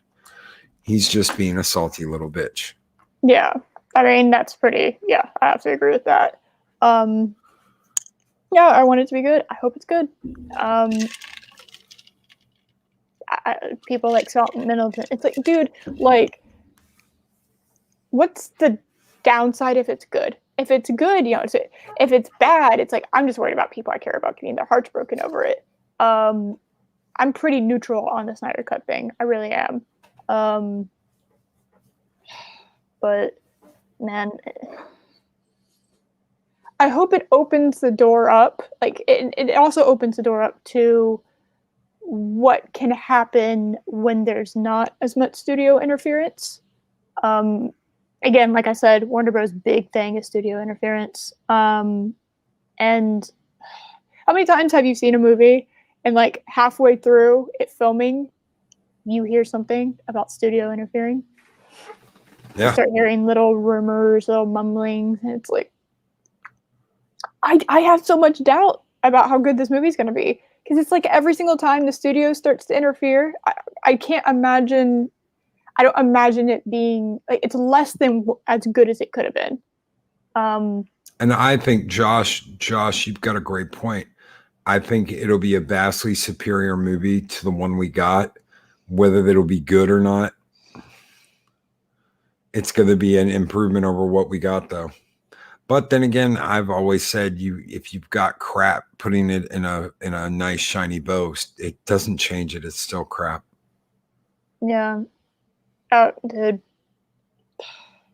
I'm not even a fan. I don't talk about those movies. I don't talk about those movies at all. I'm not even a fan of it, but how they did the structuring to tell that story was stupid in every capacity. You do not tell a superhero story from like their science. What is it? What was it called? It's like a science. Some kind of science like thing that was going on where like they were like in middle school or something, and I never did one of these, but it was like I'm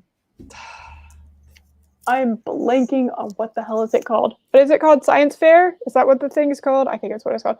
We never did those in my school, but I don't need any of that for your adult superhero movie. So thank you. I was blank. I could not think. I kept thinking award. That's not the word. But whatever. Yeah, no. They also need to figure out how to get Lex Luthor. I know we talked about this briefly. Jesse Eisenberg is not Lex Luthor. Do not come at me and tell me that's Lex Luthor Jr. Why are you giving me Lex Luthor Jr. for your Batman and Superman like origin shit? Stop. No. You either give me real Lex Luthor, or you don't give me the Riddler. Maybe he could have been Riddler. Oh, he could have been real good Riddler. Holy hell. Yep. Are you kidding me? He could have nailed that role. He, from what I understand, he was under the impression that's who he was. That's true or not, I don't know. Well, he played him like the Riddler. Yep. Like 100%, yeah. That was the Riddler, but that's not Lex Luthor. Fuck off with that. And Purple, you're right. I don't think we'll ever get a good Doctor Doom. Well, not in this current lifetime, I don't think. But hell, hey, we're getting a Batman origin story for the 20th time. So yay! Isn't that exciting, guys? Aren't you excited? Instead of a Batfleck movie that had like, Nightwing and Robin, Red Hood, Batgirl, classic, all there. They could have done that too. Yeah, they could have, because it was an established Batman. And it could have been a prequel, because apparently, according to Suicide Squad, Joker already killed Robin. You don't even need to do that. Go right after Batman versus Superman. Superman's still gone. You've got Robin's already dead. You know he is because of the suit. Bring in Red Hood. Bring in Joker. Mm-hmm. Maybe bring in something like Two-Face. I don't know. Something where Red Hood is going around basically screwing with everybody. Yeah. And do a Red Hood movie. That's all you had to do. That sounds really good. We could have done that. Could you imagine? I've got to hold on one second. I have to, because I know the voice actor that was in the animated movie, and I wanted bring him in as the real Red Hood. They were saying he was going to play Bruce Wayne in the Arrowverse, and I was like, holy shit, I would totally. Jensen Ackles played the voice of the Red Hood in the animated movie. Bring him in as Red Hood, an older Red Hood that's been gone. You've got a perfect idea for a movie right there. But they're not going to do that. Well, okay, if you're going to do I still say Batman Begins is our year one Batman movie. Well, they're saying it's year 2 now, so. Well, year 2 is what they're saying the Batman is, which year 2, but they're smartphones. Yay. Whatever, I guess. And yeah, no, good point. Good point. Good point. Is it Jensen Ackles? Is that who you're talking about? Yep, Jensen Ackles is plays Dean Winchester on Supernatural. They had him as the voice actor for the Red Hood. Really? He would have nailed that, actually, now that I'm thinking about it. He did nail it in the animated movie. He would have nailed it because you can see him as kind of like an older Robin. Mm-hmm. Who's not Robin anymore and is Red Hood and hates, Batman. Mm-hmm. Would have been epic. Yeah. Yeah. And like I said, Batfleck's perfect. Is the perfect age for having an established Batman and having, the Bat-Clan coming in. It's like I don't need a whole origin story. Like I would like to just sit down and just watch it, I don't need to see him signing the adoption papers for like Dick Grayson. I don't need that. Just take me into it. There we go.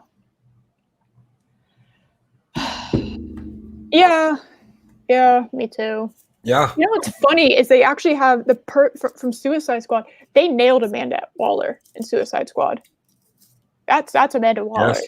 That's I forget the actress's name, but I absolutely love her. And she played that was Amanda Waller 100%. Like I was sitting there, she's eating her steak and going over all of them and just her attitude, and you can tell she's scared, but she won't let it on that she's scared. When the Enchantress starts doing shit, she's always pulling strings, always manipulating. But she is an anti-hero to me. I don't really consider Amanda Waller a villain. She's more anti-hero than she is villain. She does fight on, she is on the line, but she's out for herself at the end of the day. But well, think about like this. A lot of people are saying, Batman Beyond. He'd be great in Batman Beyond. And yeah, that'd be cool. Cast Padalecki. Cool. Well, because they treat each other, since they did Supernatural together for so long, they're basically brothers. Yep. That would have worked out perfectly, actually. But imagine this. Because be careful what you wish for, ladies and gentlemen. Be careful what you wish for. Yeah. You get Batman Beyond and you get Pattinson as Batman, as Terry McGinnis. But then the Bruce Wayne we get as a Michael Keaton, and they cuck him to death. They make him a quitter. They make him a whiny little bitch. And he ends up getting, and Terry ends up getting captured by Barbara Gordon, and she teaches him how to be the real Batman, because the real Batman can't do that because he's such a cucked whiny little bitch now. Oh my God, they would do that too. They would do that. You're damn right they would do that. And I can hear people screaming. I can hear Chris Persia and Robert Pearson screaming, Loki, don't give them any ideas. But that's what would end up happening. We wouldn't win. Barbara would teach him how to be Batman, not Bruce Wayne. Or they give him or they do what they did in Batwoman. Did you hear what they did to him in Batwoman? Not the Crisis on Infinite shit. Not that. Do you know what they did to him? It was like episode 19. He quit. No, not just that. Do you know what they did to him? It was like episode 19 in Batwoman. Well, from my understanding of it, they were he found out that everyone in Gotham was getting super shitty bat symbols on them, and he just left. He was like, fuck this, and just left. No. He kills Joker. They, in the Batman universe, Batwoman universe, had him kill Joker. And that's why he ended up leaving. Wow. Oh yeah. They did that. That's the CW. That's permanently in the CW universe now. Wow. Alfred left. Bruce Wayne left because he killed the Joker. Like you do. Because Kate Kane actually killed somebody, and in order to make her, straight up killed somebody. and she was dealing with guilt and shit. And in order for her to get over that, Luke, which is Lucius Fox's son, which is basically her bitch boy the entire time. It's very irritating. Basically, Batman was told her, is like, hey, do you think you're alone? It's like, why do you think Joker hasn't been seen in a while? He killed Joker. It was just like, oh, okay, cool. Wow. Yeah, they straight up, they had him. Yeah. Well, funnily enough, I actually didn't see that in the EFAP one. I saw that initially from J Logbone. But it was just like, holy shit, they had him kill Joker. Yep. And yep. Exactly. That's what I'm saying. Yeah, it was like episode 19 out of 20. They waited that long, I think. It was 18 or 19 that they basically, they had him kill the Joker. And like a passing throwaway line too. It's like, that's like a huge thing. It's like, why haven't the Joker been seen? Well, because Well, Chris, okay, originally Chris Persia, they said that the CW Kevin Conroy's Batman, the Batman that was in CW Kevin Conroy, was the animated series Batman. That was all our animated series Batman, the real one, right? Now they're saying that it's some kind of mixed flux between Keaton's Batman and the animated series, and it's not the animated series hero that we know and love, and it's not Michael Keaton's Batman, but some kind of weird interdimensional mix of the two. And I was like, no, bitch. No, it's bad. Yeah. So they had him. Yeah, they had the to prop up to make Kate Kane feel better about killing someone. They have Bruce Wayne. They have Batman kill Joker, and they just say it. They don't show it. So yeah, no, it wasn't. Yeah, exactly my point. It was they didn't show it. They literally just said it, and it was like a passing comment as, "Nah, sweetheart, it's okay that you killed somebody who was tied up. You just straight up murdered someone. It's okay. You don't need to feel PTSD. You don't need to feel guilt because Batman did that. That's okay." No, it was awful. Yeah. And no, I haven't watched his Batwoman series yet. I need to though. It was. I can't blame you. It's it's pretty bad. And I didn't hear enough outrage about that. I think it's because it was so late in the season that nobody really was watching it anymore, other than the people reviewing it. And the people who were genuinely watching it just for enjoyment, I guess, they don't give a fuck about Batman. That's not why they're watching Batwoman. They're watching Batwoman because lol lesbians. That's why they're watching Batwoman. Because you can't have apparently a show with lesbians in it and it also be a good well-written show. Apparently, it's just okay to not have that. Whatever. I actually would value some good content, but the hell's merit anymore? What's talent? Doesn't matter. No, apparently not. I don't know if I have much hope for the DC universe movie-wise. I have absolutely no hope for what's on the CW. No. The animated stuff, it all depends on how woke they want to go. If they want to do classic DC animated universe, we will buy it and we will love it. If all they want to use it for is a political platform, we're stuck with everything else we're getting from the DC universe right now. Yeah. But know this, they will not put anything in there that goes against the narrative that's going on today. They will not do it. They won't risk it.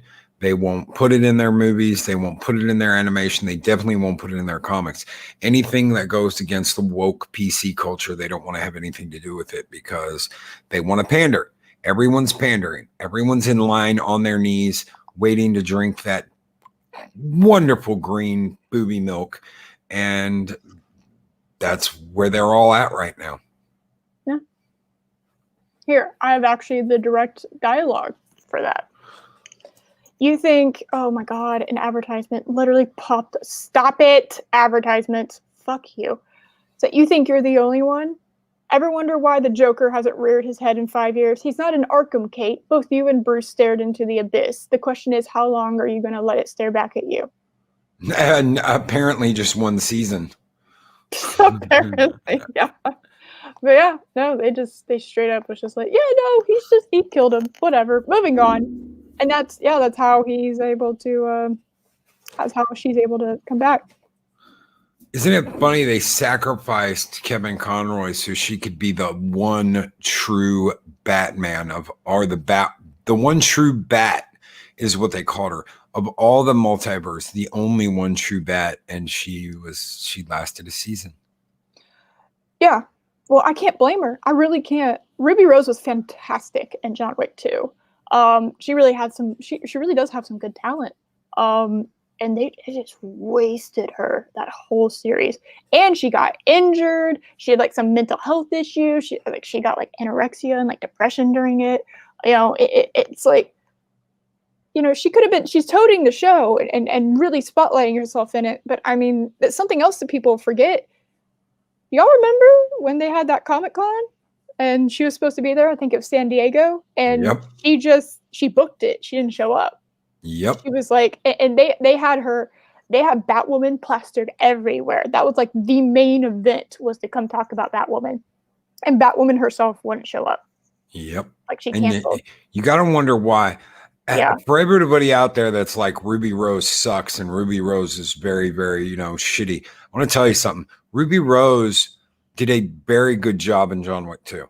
Yeah. I'm not pandering. I'm not kissing her ass. I'm telling it like it is. Yeah. Ruby Rose did a great job in John Wick 2.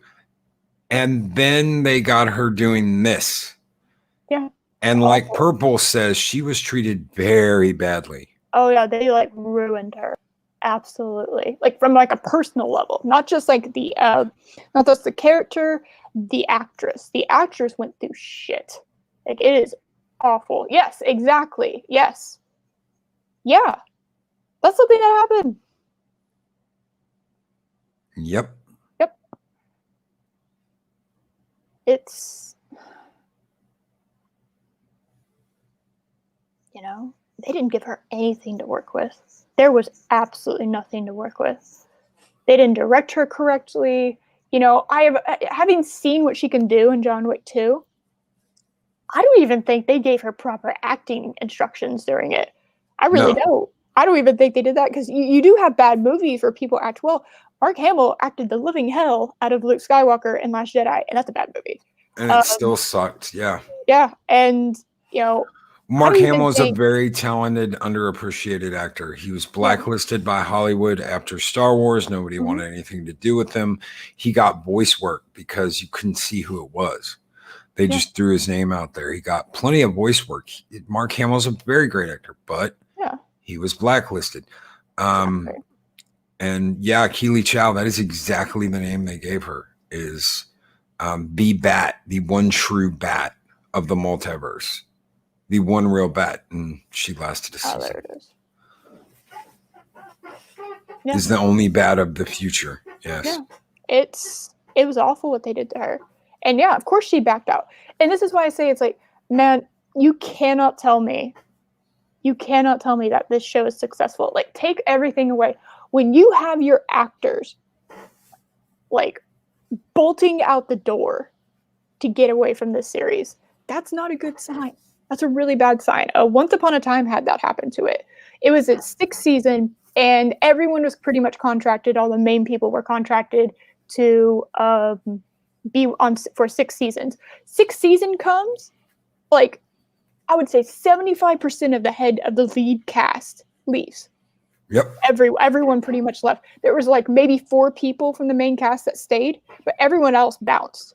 And that tells me, I stopped watching it 2 seasons before, but it's like, that tells me that your series is not doing well when an actor's contract is up and they run away, and in a group, not just like one person leaves and no, they all, like, within like 2 weeks were announcing them leaving the show. Well, that was another show where they just started to smell their own farts. Oh, it was so bad. Oh my god, that was so bad. They gave us CGI blue-haired Hades.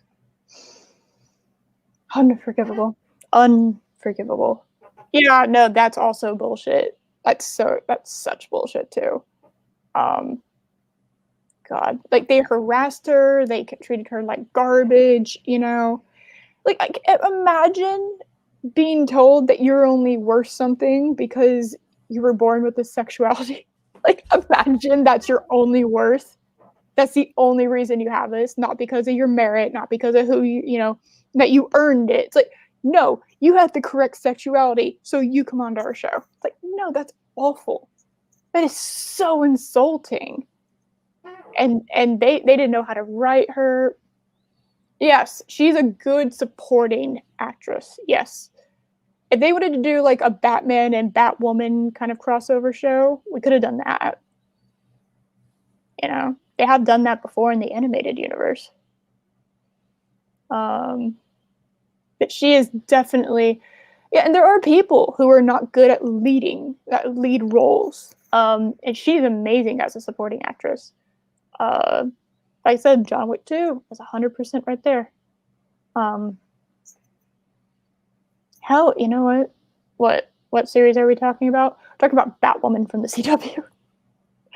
And how they completely just wrecked Ruby Rose. On like from like a personal actress level to like the character that she played. She left. She bolted the second she could. And then you have the next actress, and the poor actress is like, I don't think you understand what's coming to you. You will, but like it's, you know, you just see they're so bright and happy, and then it's like, I guarantee you by the end of the next season, it's gonna be, her eyes are just gonna be like soulless and empty. But that's what happened with Ruby Rose. If you see what she looks like before they started filming, and then after, it's like a completely different person.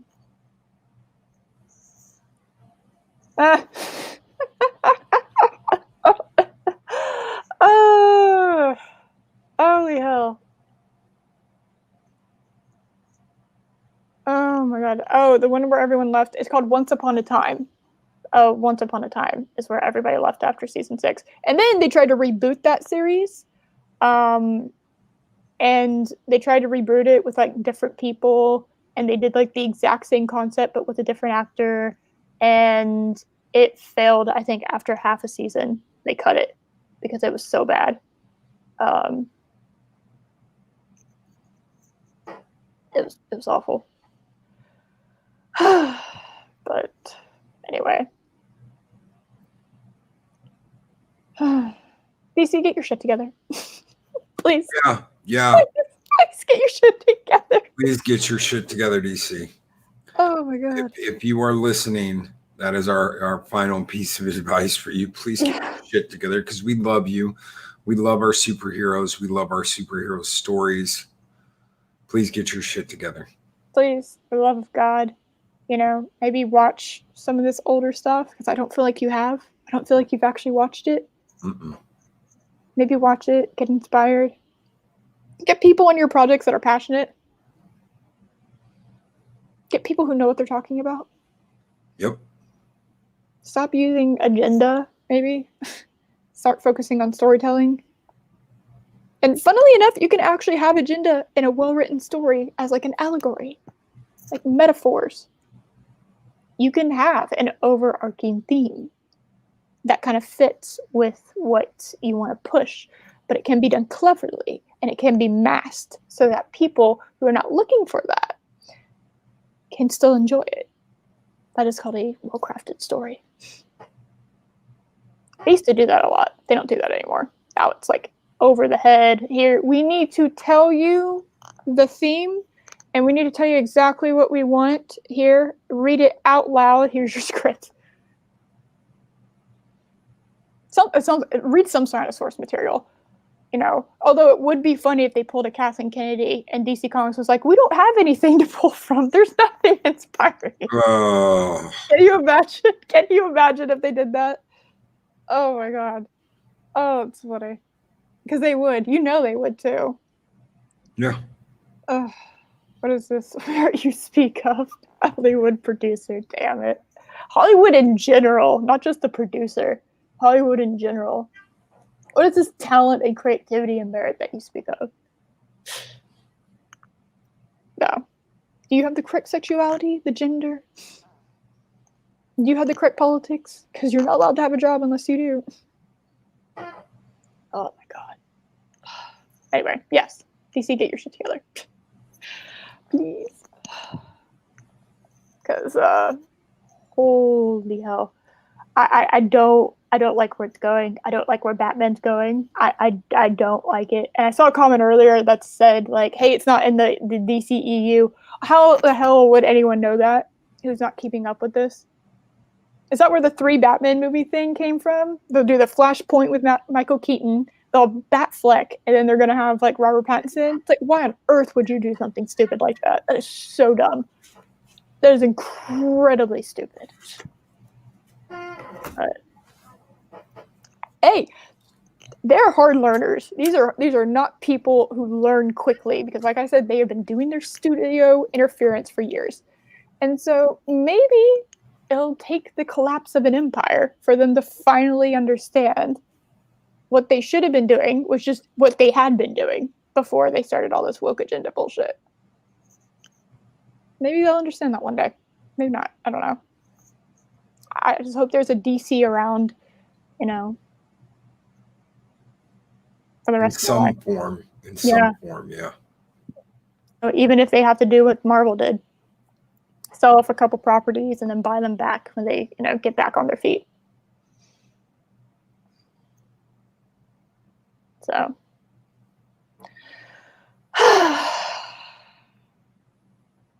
not to leave on a depressing note, but I think I'm going to call it there, actually. So, thank y'all. Are you laughing? Are you laughing at me? Did I hear a laugh? I better not have heard a laugh. I'd better not have heard a laugh. That was rude. All right, guys. Thank you. How else can you end it right now with what's going on? What are you doing? With hope. With hope? With hope. Hope is a strategy. Yes. Hope is a strategy, guys. Didn't you all know that?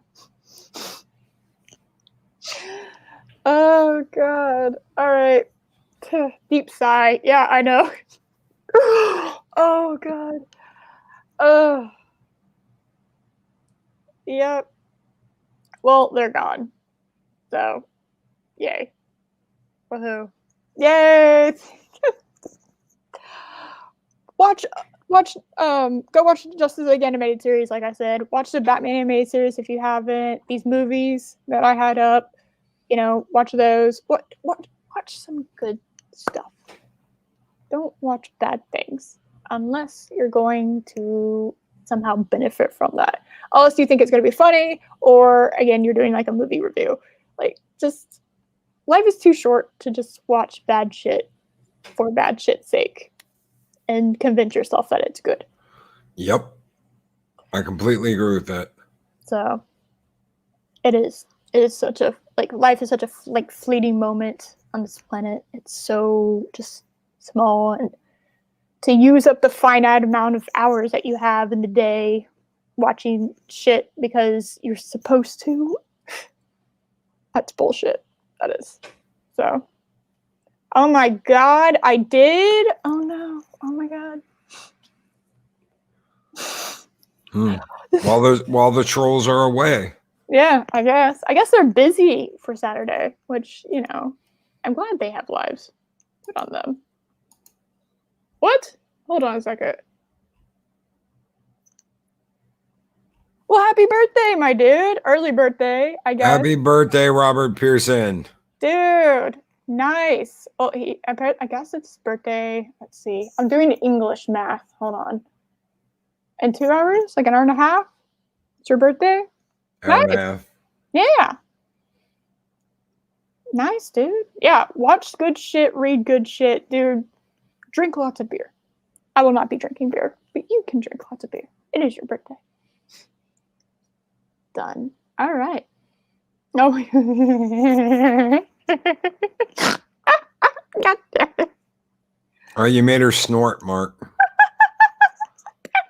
I almost went a whole stream without snorting. Thanks. Somebody said yesterday or today, I don't remember. It was if someone can get Eris, Starry, Sam, and Purple to all snort at the same time, that will bring on Ragnarok and the world will end.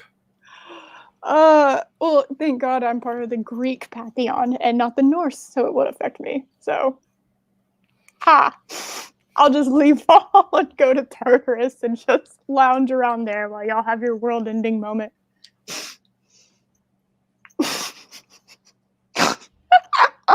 Damn it.